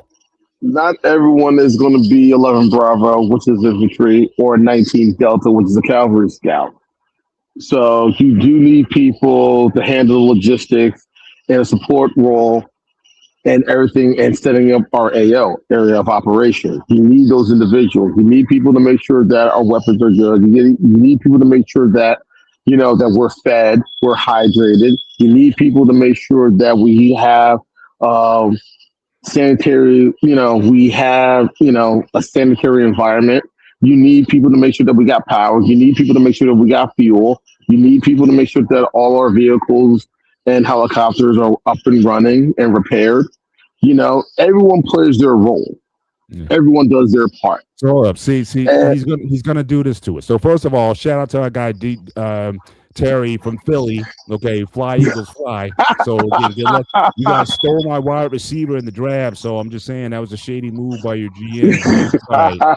We gonna do better without it. But again, Look further down, Paul. Look further down from it. But yeah, that's what I'm getting there. But yes, speak of the angel himself. Speak of the devil, you mean? We've been trying to get come you on, man. show. Hey, man, Joe. Yeah, come on now. You regroup. Come on, Green Beret. Get your ass up here. And we're at we got literally 5 minutes left in the show, and finally you decide to show up to the show. After we've been goading you all night to see if you were out there to come up. But we've been talking about military. We've been talking about Memorial Day. We've been talking about the draft. We've been talking about, what are your thoughts on those who are non-combat soldiers in the military? And all that kind of stuff. So we were waiting to see. We brought up just war theory, which you were getting on us about the entire show. When we did the show a few months ago, we brought it up again, and here you coming at the end, late to the party as usual. As he's trying to came up here for a second, let me ask you a question, Paul. You said Lincoln never served in the military. You said. I'm sorry. What was that? Did you say before Lincoln never served in the military? I don't think so. He did. He served for 15 weeks in. I have it right in front of me here. Where is it? 1832. And he didn't see no combat or anything. Black Hawk War. He fought in. He was a part of that campaign. Didn't fight because he didn't see no combat, but he was part of the service. Yes, he was part of the service. Okay, stand correct, but no military action. But obviously we've had certainly non-military, especially in recent years, because I think it was almost like a non-written requirement, but certainly ever since because even Carter, Carter, well, Reagan was in, but he was non-combat also. I think I don't think he was in the service. I know Jimmy Carter kind of stuff, but I don't know if. I know Jimmy Carter. Jimmy Carter graduated from the Naval Academy. Same thing with John F. Kennedy. Ulysses S. Grant graduated from West Point. Dwight Eisenhower graduated from West Point. Surprisingly, most people didn't know. One cadet that Ulysses S. Grant didn't know that also graduated from West Point, Robert E. Lee, the general of the Confederate Army. And here's the thing most people never knew. Robert E. Lee is the only cadet in the history of the West Point to never receive a demerit in his 4 years there. Mm-hmm. Wow. Shout out to our guy, Terry. Listen, first of all, again, Terry, I'm not hating on anybody, any non-soldier. I'm not hating on anybody. I just know some soldiers who will be like, what did you do in the military? And you were like, you were on latrine duty or whatever it was. And they're like, you're not really a soldier. So again, I'm not in that category or class. But I was just asking the question. So again, I got no hate or whatever. I think all jobs have meaning, and everyone plays their role. Everyone plays their part. No disrespect at all. Shout out to Chris. Yeah, absolutely. No hate on Jet, at least from me. But I have heard it. There is this thing about guys. If you haven't been, when people talk about, I was in the service for a certain period of time or whatever. Some people feel a certain way about it for certain jobs or certain. Honestly, you need a support element, because basically it's like each branch has their own philosophy. Like in the Army, everyone supports the infantry, so the support elements, the support jobs, are just as important as those with the blue cord. Mm-hmm. Like when I first went in my MOS, I was in signal. I was a cable dog. I put phone lines up and everything. That was my job.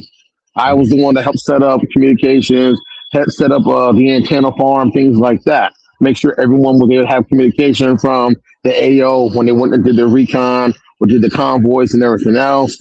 I was also the guy responsible to make sure that guys can contact their families back home too. Mm. Then Yeah. when then I got reclassed into infantry, and because I did signal, my MOS came handy to where when I was with my squad, I was the one that was able to put together the radios to make sure everything was up and running. Like I was the one set up communication between the platoon leader. Then you froze up a little bit again. But And Mandrell, everyone plays a significant role in everyone. Yeah. That, Gotcha.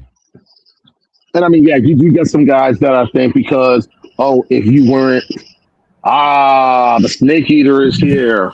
So What's good, again, Mandrell? late to the party as always. When we got 5 minutes, literally left in show.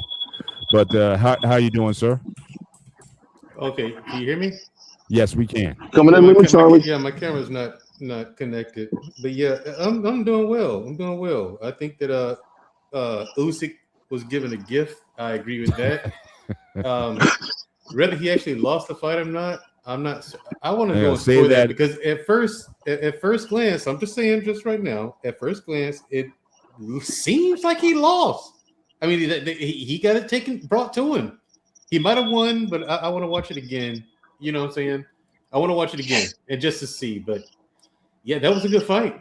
I got you. Well, listen, watch it again, and if you can come up Wednesday. So again, on the Black Men Unfiltered Network, 101 Sports Show, Wednesday, 8 p.m. Eastern Standard Time here on the network. Again, Mandrell, if you're available, we can come up. We can kind of discuss the fight in the state of boxing because you got your girl Alicia Baumgartner. Yeah. And Clarissa Shields, we got all kinds of drama going that on. Provoked a fight that'll never happen. Right, but again, it's drama in the sport. So certainly, you're more than welcome. I'll create a boxing section, a block, and if you want to come up and we can talk about all things boxing, certainly I'll create a segment for you if you're available for it.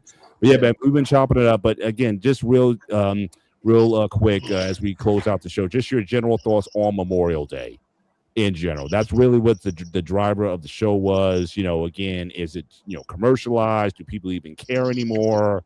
Is it more about barbecues and Memorial Day sales? You as a former soldier, as a former Green Beret, your thoughts on all of this? Is it just lip service, or does it still have, especially for those who've served, does it still have meaning to you when this day comes around? It does have meaning to me, although by and large, I think most people don't even know what it's about. They don't know why Memorial Day is a thing. They just, I mean, if you work a job that acknowledges federal holidays, you're just happy to have the day off. For most people, they just don't even know what it's about. It's not marketed well. It really anymore. Like I remember growing up, you see the red, white, and blue, the American flag everywhere. For Memorial Day sales, and sales, they're nonsense. What they do is they raise the prices a couple of weeks out, and then they drop it back down to the original price during the Memorial Day sale. That's what they do. The sales are nonsense. Yeah. Like I was at Home Depot buying a drill, and I looked at the price, and my wife warned me about this a couple of months ago. Just pay attention and watch. I saw it. Said, "Yeah, you were right." 6 months ago, this drill was the same price I paid for it, but but a couple of weeks ago, it was higher. Now it's the original price, but But do I acknowledge it? Yes. Like tomorrow, I'm gonna go visit my father's grave. So it's a day for me. He was a soldier himself. So was my grandfather. Both of them. Both my grandfathers served in World War II. My father served during Gulf War, and he was like, even when I signed up for the Army, he and I were both in the Army at the same time. He was stationed Bay. He was an E8, which is, if people don't know, that's a first sergeant rank. That's the second highest rank you can get as an enlisted soldier. Oh, your dad was top? Yeah, he was top. And then he went on. Wow. But he made sergeant major. He made sergeant major. So, I mean, that's the highest rank you can have as an enlisted soldier. So Respect. yeah. So yeah, he is it important? Yes, I think it's important. You must remember the fallen, and it goes to show that these politicians who never serve, in my opinion, they should not be in charge of anything when it comes to the military. Like I think it's most people don't know this, but in certain circles, it's a well-known fact that the last people to say yes, let's go to war are the Joint Chiefs of Staff. They're the last ones to say something because they've been there and they've seen it. They know how difficult it is. And okay, if you go in there, what are we going there to do, and how do we get out? Like every mission I've ever been on, that was it. You know, how do we get in? What are we doing when we get there? And how are we going to get out? You know, we're not Israel. We don't send people in to do a job and not worry about how to get us out. You know what I'm saying? It's too difficult. We're like, okay, let's sit around and let's think of this. Let's rethink this. Okay. Yeah. Like Mr. Bennett, you'd have been a good strategist had you signed up and learned how things work. I think you would have fit in very well because you already have that kind of thought process anyway, natively. And I think that had you, signed up at an early age and went through the strategic route or the route of intelligence, you'd have fit in very well there. Well, it's interesting that even growing up, I mean, I think all of us, if you grew up in the 70s, you at least it was in your mind because all the ads the be all you can be army ads, or those Marine ads. Like my favorite one with the Marines was the guy on a horse and he's playing chess he's on a white horse. And I remember that.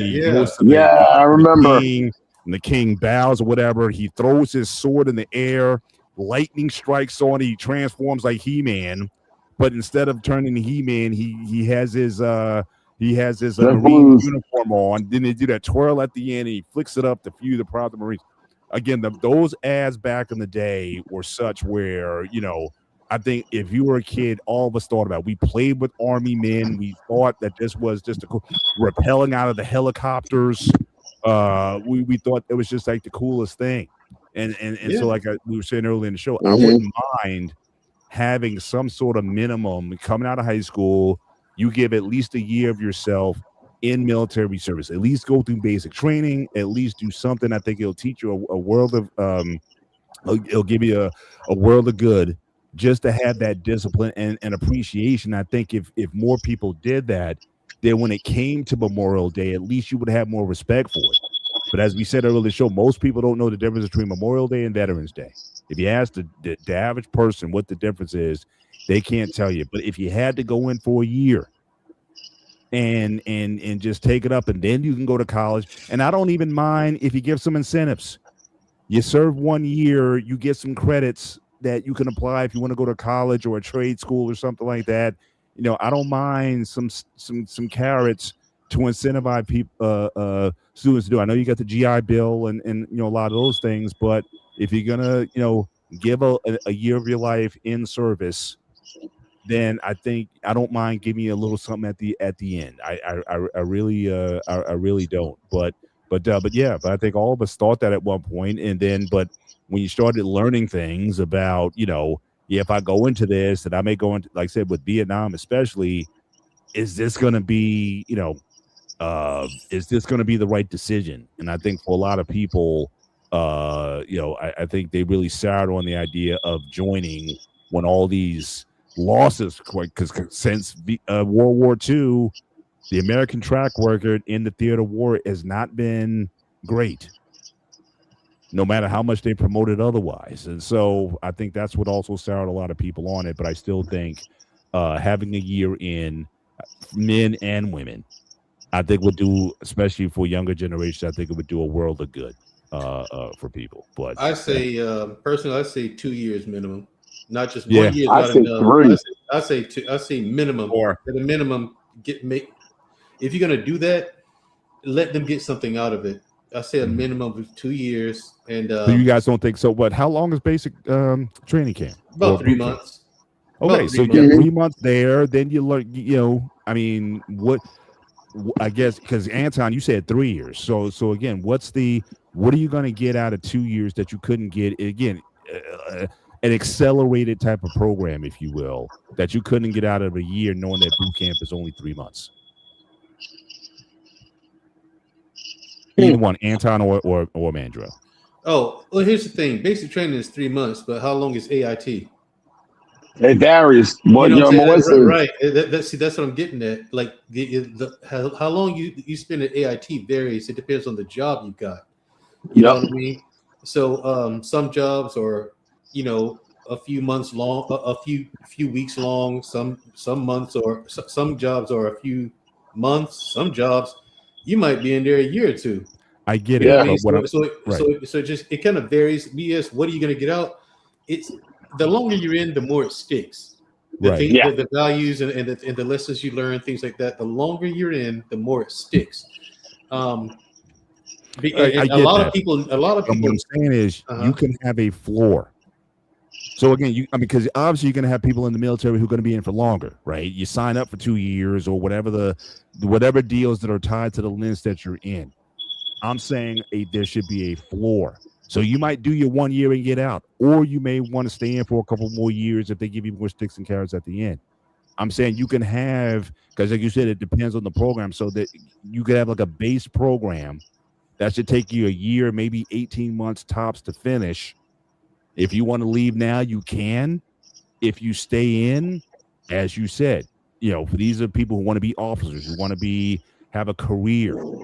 Then you create a path for them, and obviously it's going to be a longer length of service. That's all I'm saying. I mean, but my thing is, well, and here's why I'm kind of against. I see the value in forcing people, making it mandatory military service, but at the same time, people won't appreciate it if it's mandatory. What separated GWAT, my generation of soldier, and service from most other people, well, pretty much every other service, is that this, for the first time, we're at war with a completely voluntary force.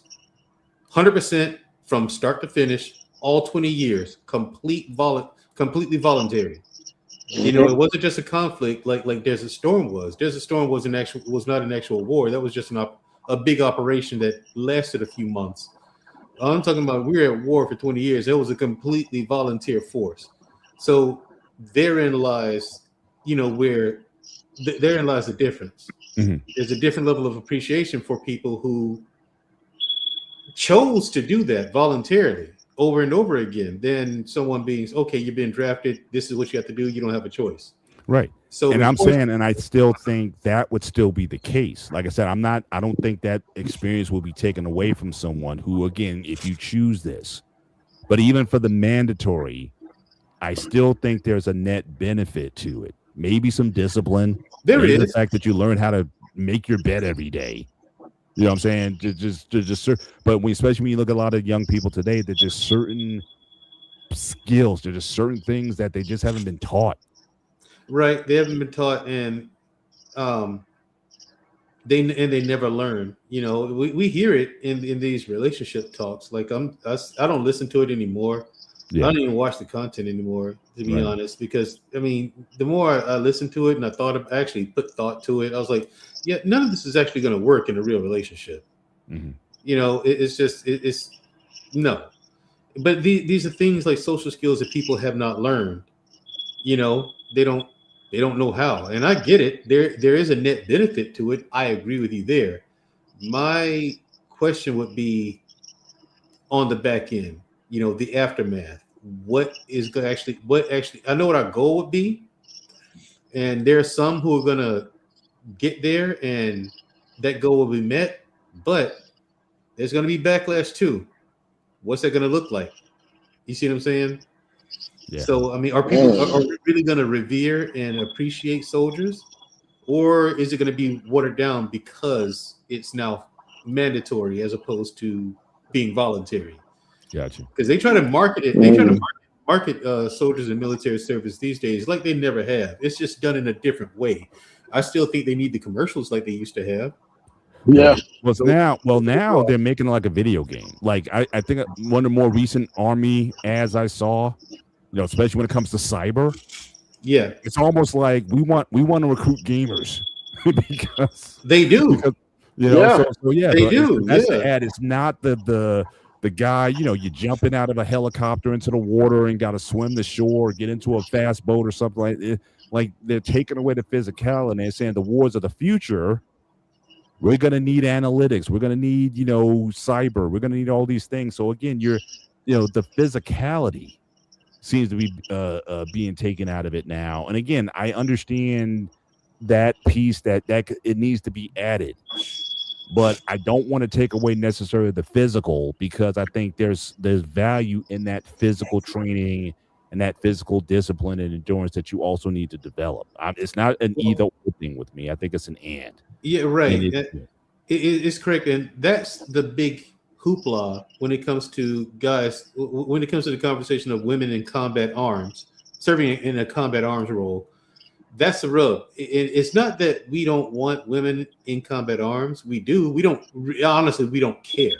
I mean, if she can meet the standard, fair enough. Come on aboard.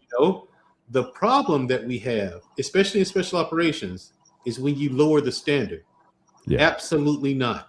You under no circumstances are you to, especially as a combat veteran myself, you under no circumstances do you lower that standard, because to me that standard wasn't enough. To me, now from my experience, no, that standard doesn't. The standard, it helps and it gives you an idea of how tough things are, but when you're there, like people like, well, women can do it too. Okay, maybe if she's fresh, but what is she gonna be able to do this when she's been working 14 hours? And then all of a sudden she pops an Ambien to force herself to sleep, just like the rest of us do. All of us, because we took Ambien like Tic Tac. So anyway, you pop an Ambien, you finally lay in your rack, right? You've been working 14, 15 hours. All of a sudden, boom, you get spun up for something. So you have to go to an intel briefing, figure out what's going on, determine your route, and then you have to get your shit, all your kit and your gear, and then go. Right. Or like in super, super rare cases, you're on comms, finding out everything you need to do on your way there. Okay, so now this mission that you're on now might take 8 to 9 hours. You don't know. It could be 20 minutes or it could be 12 hours. You don't know. What's she gonna do then? Is her endurance gonna be that high? That's why the standards can't, in my opinion, should not be lowered because it's way more nuanced and way tougher than people give it credit for. It's a different thing. Like you just woke up and 3 hours later, okay, now you get spun up for something. Oh, okay. Oh, well, yeah. Who can't do that? I mean, you know what I mean? Okay, yeah, that's fine. However, when things get tough, because again, when you look, you have to look at it. You like Mr. Bennett,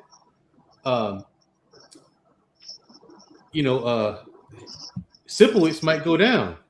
Okay. Now, let's say Sipowicz there, and I'm sorry, but I call him Sipowicz because he's Greek. But he gets hit in the leg or something like that. You've reached your limit on talking. Right. Okay, let's see. We're definitely in the overtime block, ladies and gentlemen. I know, but I'll be quick. Let's say he gets hit in the leg or whatever, right? He goes down. You now have to grab him and pull him to safety, like behind a Humvee, behind a brick wall, whatever, right? Whatever it is. Let's say he's 195 pounds, okay? But with his kit, he's easily carrying 100 pounds plus with all the gear, right? Yeah. So now he's 300 pounds. And he's one of the small ones. And that's one of the examples I gave you. I said, I'm one of the small ones, but with all my kit on, I'm 300 pounds. When I put on all my kit, I was 100. I would bounce between 190 and 200 pounds. That's the weight I would, the 10 pounds I would bounce around with, right? So I put on all my. That was your prime weight, right? That was, yeah. That's when I'm in my prime, when I'm bouncing between 190 and 200. But with my I'm that again. The kit is 100 pounds. You're not factoring in how much water I drank, how much food I've eaten. You know what I'm saying? So I'm 300 pounds at 5'8" tall. I'm one of the small ones. How tall are you, Mr. Bennett? 6'3". Normal. You're everywhere. Your height. You're everywhere. 6 foot and up. That's normal. Like the average on the small end was 5'10". The average small guy was 5. So it's like, but you had guys like me because there's guys of all shapes and sizes. You know, didn't matter if you made it through the training. You made it through the training. Okay, cool. But is a woman going to be able to, under all that stress? You've been working 14, 15 hours. You get spun up. Okay, you're out there. You've been out there an hour. This has been going on an hour or so now. Is she going to be able to grab you and pull you to safety if you get? See what I'm saying? Pete, look at Pete shaking his head. You know, so that's the question you have to ask. And again, that's why the standard shouldn't be lowered, because the standard doesn't really prepare you for that. Now, we're going to go to the gym anyway, because that's just what we do. You're talking about guys in special operations who, especially when you get to the level of Green Beret, because the only thing above that is Delta Force. So at Green Berets, you're talking about guys, you're not going to have to tell them to work out. Question: has there ever been a female Green Beret? Yes. Oh. In this new era. Really? In this new thing. Oh, back then, no. But before, in my time, no, there weren't. But when you talk about when the Biden administration came in and said, no, let women in everything, that's when you got that. That's when you got women going to Ranger School.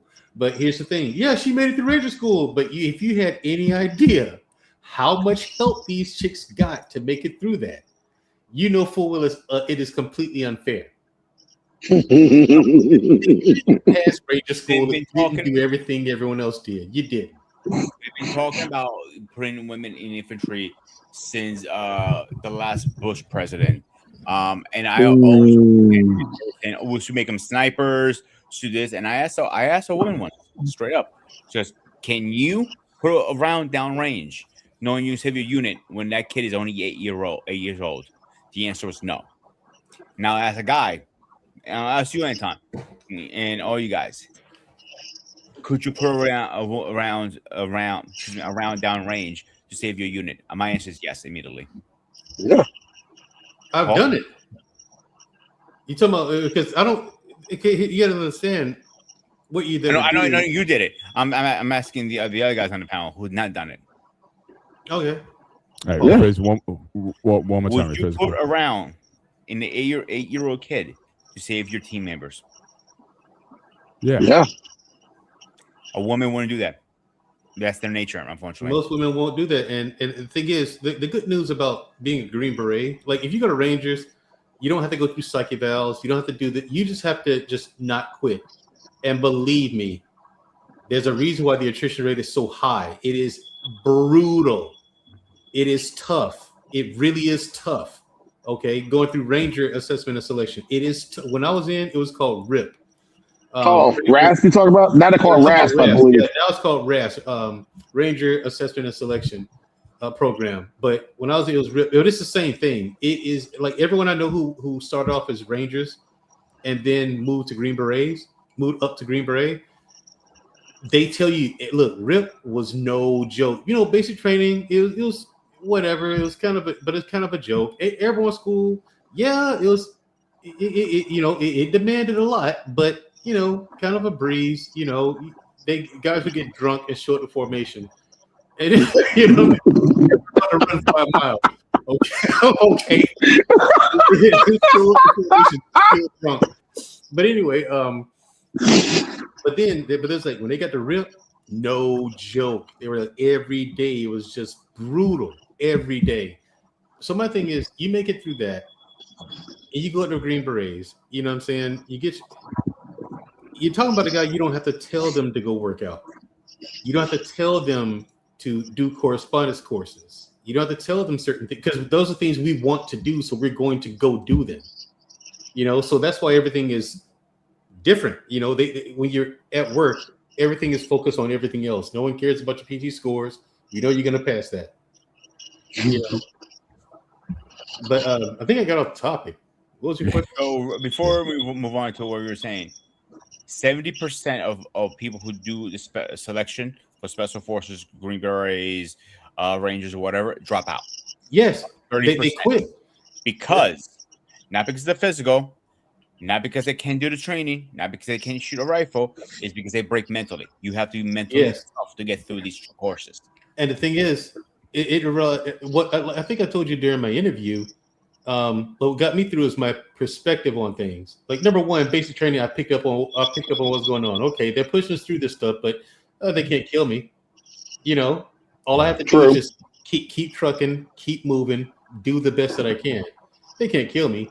I got the special forces selection. I'm not gonna lie. I started questioning things because when you're there in the beginning, you're there, and it's a lot of individual stuff.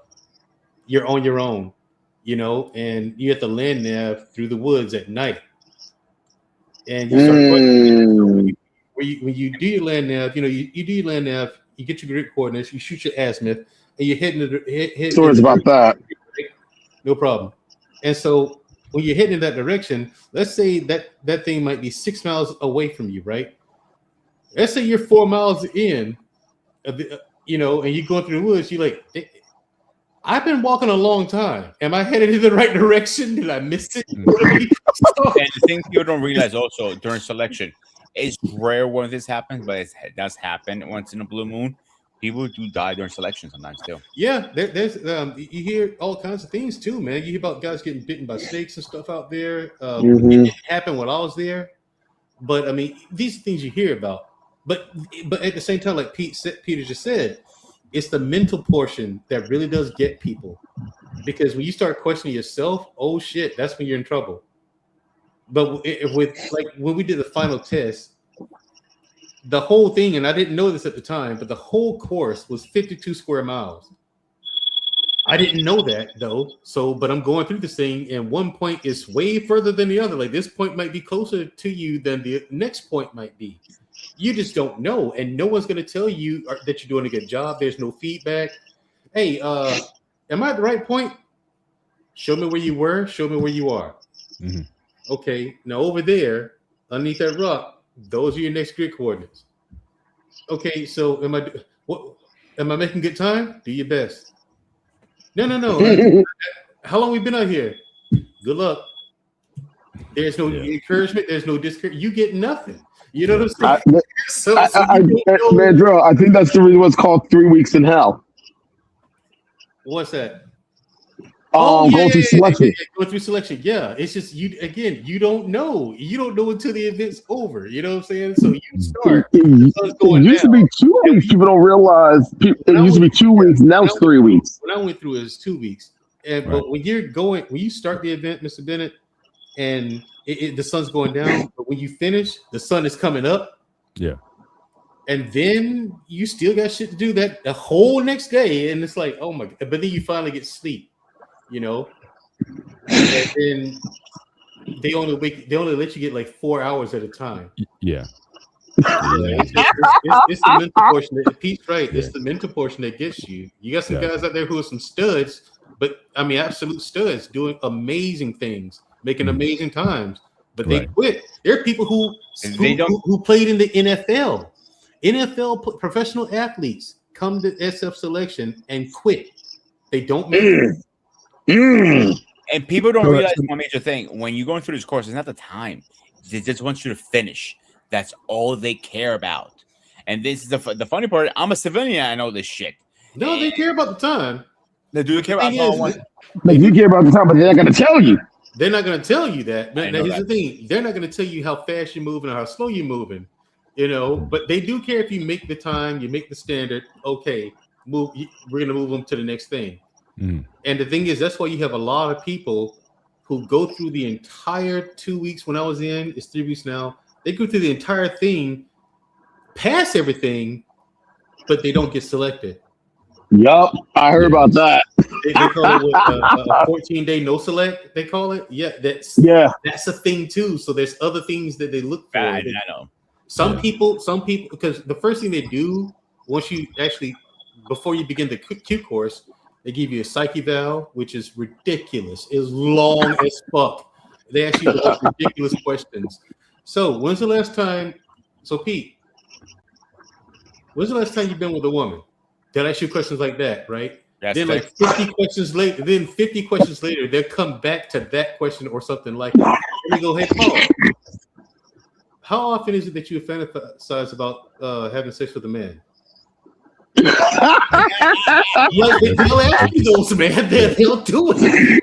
Yeah. Now, is it they're looking for an answer, or are they looking for your response to it? Let's hypothetically, if someone said, "Yeah, often," that's like, automatically disqualified, or are they just looking to see can you handle the pressure? Is what's the goal of the of the test, to answer truthfully, or what's the Well, you want to answer as truthfully as you can, right? Because they're hypotheticals that they know that you don't know anything about. They know that you haven't really thought about these things. And again, they have this thing dialed down to the size of a gnat's ass. Like when you get done with that psychiatrist knows if you're the right person for that job or not. Like they know, period. There's no question about it. But the purpose of them asking you those questions is they're looking for both what you answer, your answer, and how you answer it. Right. Because the thing that gets me with, and again, we're going to wind down the show in a few minutes, but I definitely want to ask you this, because let's say you get through all of that, right? Mm-hmm. And you're in. Right. Now, you may be asked now, earlier before you came on, I don't know if you were listening, we talked about just war theory. In fact, we had a show on it a few months ago. And they talk about that, obviously we have Geneva Conventions and we have certain protocols that in the theater of war we need to be following.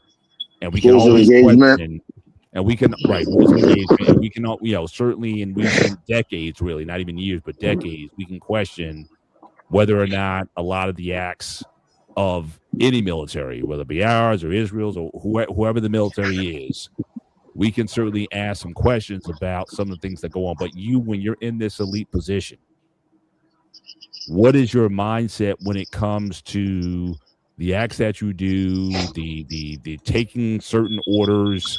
I know there was a big brouhaha a few months ago when you had former military saying, as a soldier, you're not supposed to follow illegal orders. And we talked about, even on our Hangout show on the Sparta Network, we talked about Rambo. And remember the scene from the movie where Troutman comes in and he talks about what his job description was, and you were all up in it like, yep, that's kind of like what it's like. So again, at what point, as someone who you went through all the psyche valves, you're the right person, but is the right person someone who will do almost anything in the theater of war to achieve whatever the aims or objectives are they looking for a certain character or someone who will not do certain things? I'm thinking if you get to that level and they're going to be seeing you things, you got to be willing to do almost anything. You're almost like you don't have a conscience to an extent. So how do you explain that? That piece when you get to that level and you're doing certain things or whatever, and you got to have a mind that either switches off your if you have any morality whatsoever, you got to go and do certain things. So break that down, and we'll make that the final point. And I know we're going to hopefully all you guys have the day off tomorrow, because we typically don't like to have people over the show. We appreciate you guys staying on, and we still got some folks in the audience. So again, for you guys have been rocking with us since the show started, appreciate you guys staying on with us for the show. Just make sure you hit the like button. Certainly here and on the Sparta HQ Network, make sure you hit the like buttons there.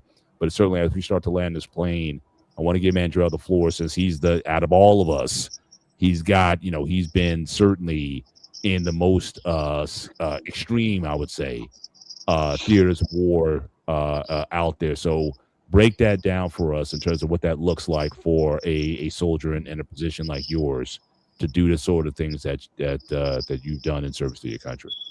Well, like I said, in the second valve, they're asking you questions like that as well. Sometimes directly, sometimes they give you hypotheticals, situations for you to sit there and think about for a few seconds and then give them an answer, right? So what they're looking for is a person who's on the spectrum of sociopathy, They're not looking for a psychopath, but sociopathy is a spectrum. If you're a psychopath, if you're a psychopath or a full-blown sociopath, they won't accept you. Okay. Because a sociopath, full-blown sociopath, will pass a polygraph test. He'll lie. He doesn't have a conscience. They do every time. I believe it. I believe it. Yeah, they blow right through the polygraph, like pass with flying colors. And that in itself is a telltale sign. I was like, okay, something's up with this dude. Let's give a little bit more. Yeah. But so they're looking for someone on the scale of sociopathy. They want you to have a conscience because they don't want you going into, say, a urban area or a populated area and just start murdering civilians. They don't want that. What they want is a smart person who they can train to shoot, who they can train to be physically fit. You know what I mean? And teach them how to. But you have to be. They want a smart person first. They want you to be. If you go into a situation, right, and you just annihilate an entire civilization, you're in trouble, dude. You're probably going to Leavenworth for the rest of your life. You know, you don't just go in and annihilate. You figure out a different way to get the objective done. You might have to run through 3 or 4 people, maybe 6 or 12 of them, but not the whole village. If you get what I'm saying, you know, because once you do your AAR, which stands for After Action Review, they're going to listen to your story, listen to what happened. They're going to look at the collateral damage and what's going on, what happened in that situation, and measure that up to with what you said. Right. And they will figure out if you're telling the truth or not. So they don't want you to massacre a bunch of people. Doing any orders? Well, I've never had that problem because the orders I was given, the objectives, I've never had a problem with an objective I was given. I'll say that. However, figuring out how to achieve that objective is largely, and in my experience, every single time was all on us. We figure out how to achieve the objective. You know, because you keep in mind, we in Afghanistan, we were 200 miles behind enemy lines, and there were only 12 of us. We're completely unsupervised. You know, so you got to think about it. Let's say you do go and annihilate that entire village. Okay, because I met people who say that they would do that for whatever reason. I'm like, okay, you do know that if you get in trouble, the cavalry ain't coming over the next hill. Help's not coming in time to help you like that. You know, you're 200 miles away. The nearest gunship that's a 20-minute flight. So, okay, what are you gonna do? And then the next ODA that comes behind you and relieves you, once you leave, you're gonna leave them with all that nonsense all that damage you caused. They have to deal with that now, right? For the entire duration of their deployment. So you know, and Green Berets, we're a force multiplier. We're not going to multiply forces like that, you know. So you have to think this way. Think outside the box. That's preached nonstop. It's drilled into you from day one. Think outside the box. Think outside the box. Think outside the box. So are they looking for psychopaths? Absolutely not. Sociopaths? Absolutely not. On the spectrum of sociopathy, yes. Now, if they found out that you're willing to say, because I was asked this is one of the questions that stuck with me in my psych eval. Would you kill a child? No. Would you kill a child who had a weapon and they had it aimed at your teammates, and you knew for a fact the child was going to shoot? Would you shoot that child? I said I would never shoot a child, but I'll always kill a soldier if I have to. But this is a child. That's the answer to the question. What do you mean? So they said, what do you mean? I said, well, he's a child, but the second he picks up that weapon to use against he's a soldier. Against myself or my teammates, he's now a soldier. I will have no problem using lethal force if it's necessary in that situation. And I said it again, if it's necessary. Right. And said, okay. And I saw them writing my answers down. Whatever they're writing down on their paper. They was writing it down. But so things like that. And what if by chance, again, even if it wasn't intentional, but unfortunately, now I don't want to use the word innocent per se, but a non-combatant in an incursion gets taken out. what is in your mind in terms of as the person who was part of that, or you actually did it?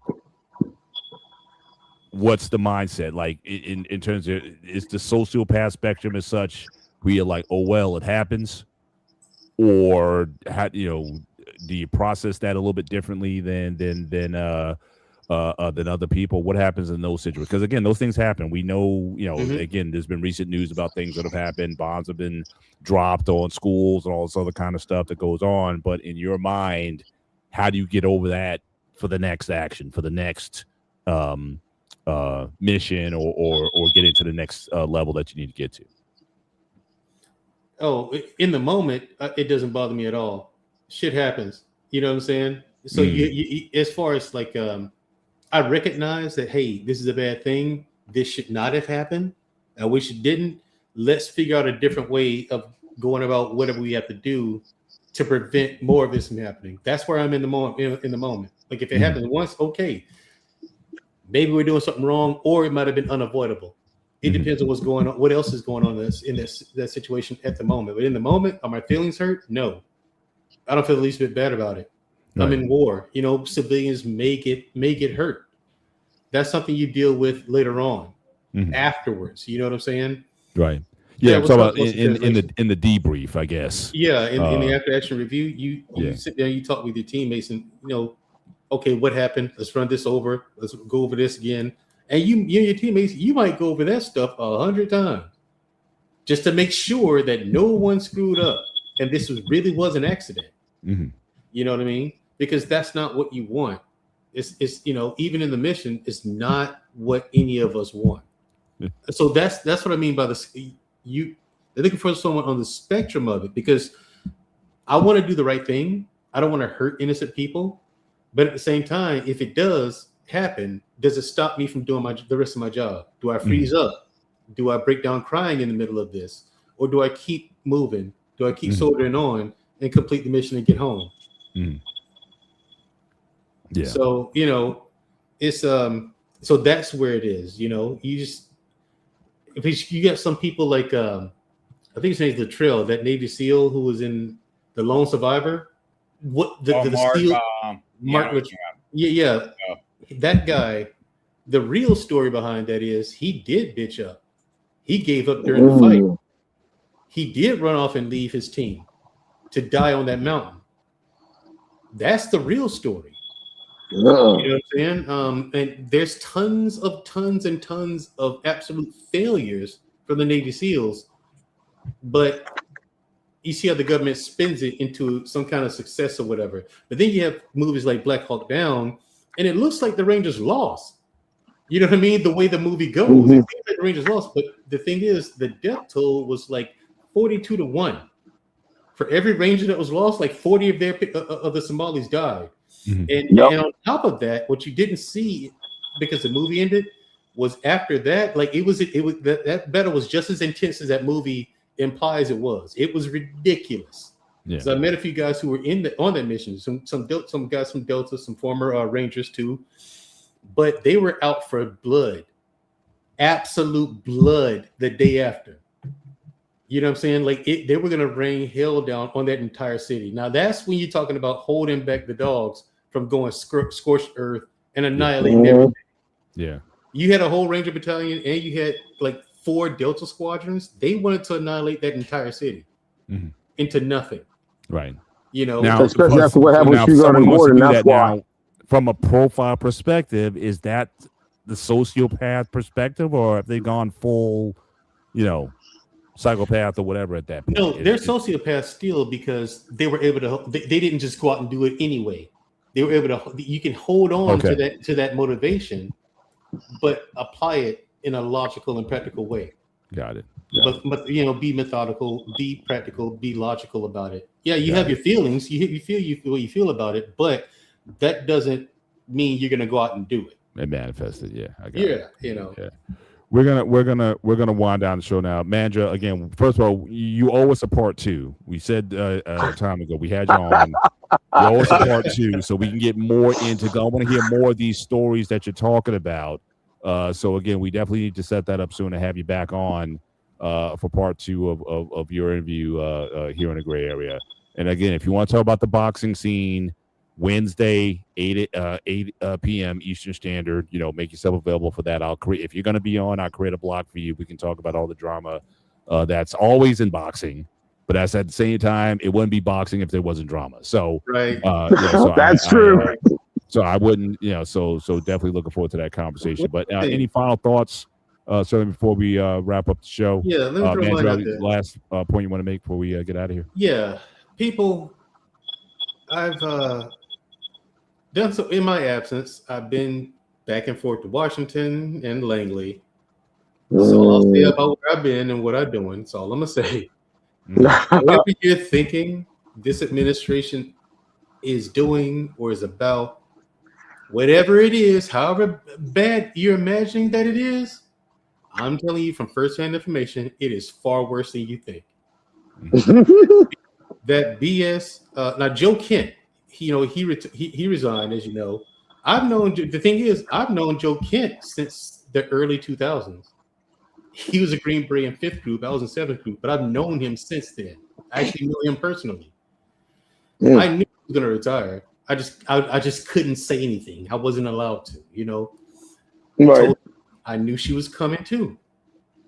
Now, this BS excuse she gives about why my husband has cancer. Yeah, he does, but that ain't why. She had her whole political career talking about no war against Iran. But then we're in there. We were just waiting on her to leave because we knew it was coming. She had no choice. Yeah. Otherwise, she's a big hypocrite and all that. But Memorial Day, people, please, you see a veteran, don't be callous and don't take this whole thing where you signed up for it. Come on. What do you mean when you signed up for it? Yeah, he did sign up for it. Yeah, she signed up for it. You know what I'm saying? But show a little gratitude, for people who did volunteer to do that. And then they're coming back to tell you, hey, listen, this is difficult. These are the issues I'm having here.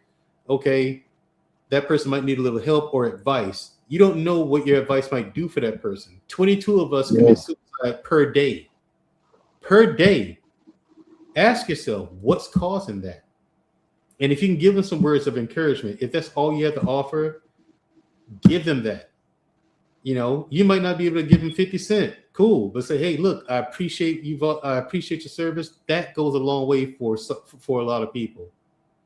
Just the acknowledgement can be enough for a lot of us. If you have a relative who's a veteran and they call you, do your best to pick up every time, because you just don't know where that person's mental state is. Mm-hmm. We come back, and for myself, I know one of the motivating factors of even considering suicide was the feeling of worthlessness. What's my purpose now? That's one reason why I work so much. I have to keep moving. That's why I have the hobbies that I have. I was at a range yesterday shooting guns. I do MMA. I keep moving because I have to give myself a purpose now. But you take a warrior and give him no war to fight, what's he left to do? Mm-hmm. Either he's going to implode or explode. Imploding is the drug use, the drinking, because once all the war stops, you got plenty of time, nothing but time to drink, drug, and soak in some of the decisions that you question and feel guilty about. And that's where the suicide comes in. Other than that, they explode. You see some people doing wild stuff all the time. Mm-hmm. But the thing is, you're walking around acting scared of us, when all it really takes is say, hey, I care. Or I'm sorry. Or thank you for your service. It could be something that simple that just pulls them back off the edge. Veterans are nothing to be afraid of. They just need to know that you give a shit. Yeah. Simple as. Absolutely. Appreciate that. No problem. Anton, final thoughts on your... My final thoughts is basically picking back off with... I think you're breaking up again, sir. Sometimes just giving them something small to buddy check takes them off that ledge. One of the things that my town does for around this time is a good number of the streets also has the name of veterans who grew up on that street who died in combat. Whether it was World War II, World War One, Korea, Vietnam, Desert Storm, they put a red and white blue ribbon and a flag. If you get a chance, look those people up, read their stories. If you see the buntings on the main street of where you live with their names and their faces and the years they were in service, look them up, read their stories. Because you'd be surprised how much you realize what these individuals have done and accomplished. If you get a chance to use Google instead of for searching for likes and everything else on social media, just talk to a veteran. Talk to him, talk to her. Buy them a drink or something. Something that you know you appreciate what they've done that they were willing to do and chose to do that you wouldn't do. That's it. And sometimes just ask, are you okay? And I've done that to a lot of other veterans I've ran into just to check on them. You all right, buddy? And sometimes those little things will help them feel a whole lot better. So, other than the barbecuing and the hanging out with your kids and all that other stuff, take your time to talk to a veteran that you may know or a veteran you may not know, and just say thank you and let them know if they're okay. And that's about it. That's all I got to say. You know, some words we're thinking about. Awesome. Pete, take us out. I'm going to take a book out of CQ's when he was on here last time. Ask them their story. They'd be more than happy to share their story. Because every single veteran has a story to share. And if you really want to know what these guys go through overseas during a combat, during a deployment, during their whatever, watch The Outpost. I am dead serious. That is the closest thing you're going to see. And I'm speaking as a civilian. I asked multiple people, my buddy CQ, King, and all these guys. That is the movie was so closest to more reality than anything else. And just if you guys have a family member or friend who's fallen, just go visit them. Trust me. It will mean more than anything to them. Absolutely. Absolutely. Well, again, I know this has been, like I said, a holiday version of the gray area. We went way over our normal time, but again, hopefully you guys, certainly with the holiday, you guys have some time off, but again, time to certainly enjoy with your families or whatnot. But certainly, you know, we are in a privileged situation, and we have certainly people to thank for that. And so again, we appreciate all our veterans, whether you were in the theater of combat or whether you were in an administrative role, whatever you did to certainly to support the soldiers of our military. All that needs to be respected. And for those who certainly voluntarily did so, certainly we appreciate you guys also. But we're just going to ask that again, make sure you hit the like button, certainly as you leave tonight. Join us next week on the show. Next week, we're going to be talking about the rise and fall of big business. So again, if you've been watching a lot of YouTube as of late, we've seen some major companies that were in the billions that are either no longer with us anymore or they have, shrunken drastically. And a lot of it comes down to certain decisions and whatnot. So this was always an area that I found fascinating over the last few months as I started finding this content. Now, I figured I'd want to pick it up here. So when we talk about, again, the rise and fall of big business and, have that as a topic. So certainly join us next week on the show as we talk about those sort of things. And join us in 3 shows after that for our next call-in show. Again, we do one once a month. And, so we'll look forward to that content. So certainly for myself, Mr. Bennett, for Anton, for Mandrell, again, thank you for making time for us. Always appreciate it. You always got a welcome seat here, sir. And for our guy, This is Sparta! the Ghost of Sparta, a.k.a. Peter, a.k.a. Panayotis, cowboy, soldier. AKA syphilis. Next week we'll find out what the next hat he has on next week.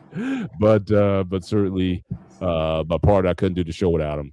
And really appreciate everything that we've been able to do. I mean, I've lost count of how long we've been doing this. I think we're on our third season now of doing this. Yeah, 3 years. It's crazy how the time flies, man. But certainly I think we've grown. I think our audience has certainly grown, and certainly the numbers are reflecting that. And we just enjoy doing this. So as long as you guys enjoy the content, we'll keep doing it. And we appreciate you guys being with us. So again, enjoy the rest of your holiday week. Certainly for us, take care. God bless. And we'll see you next time. Good night.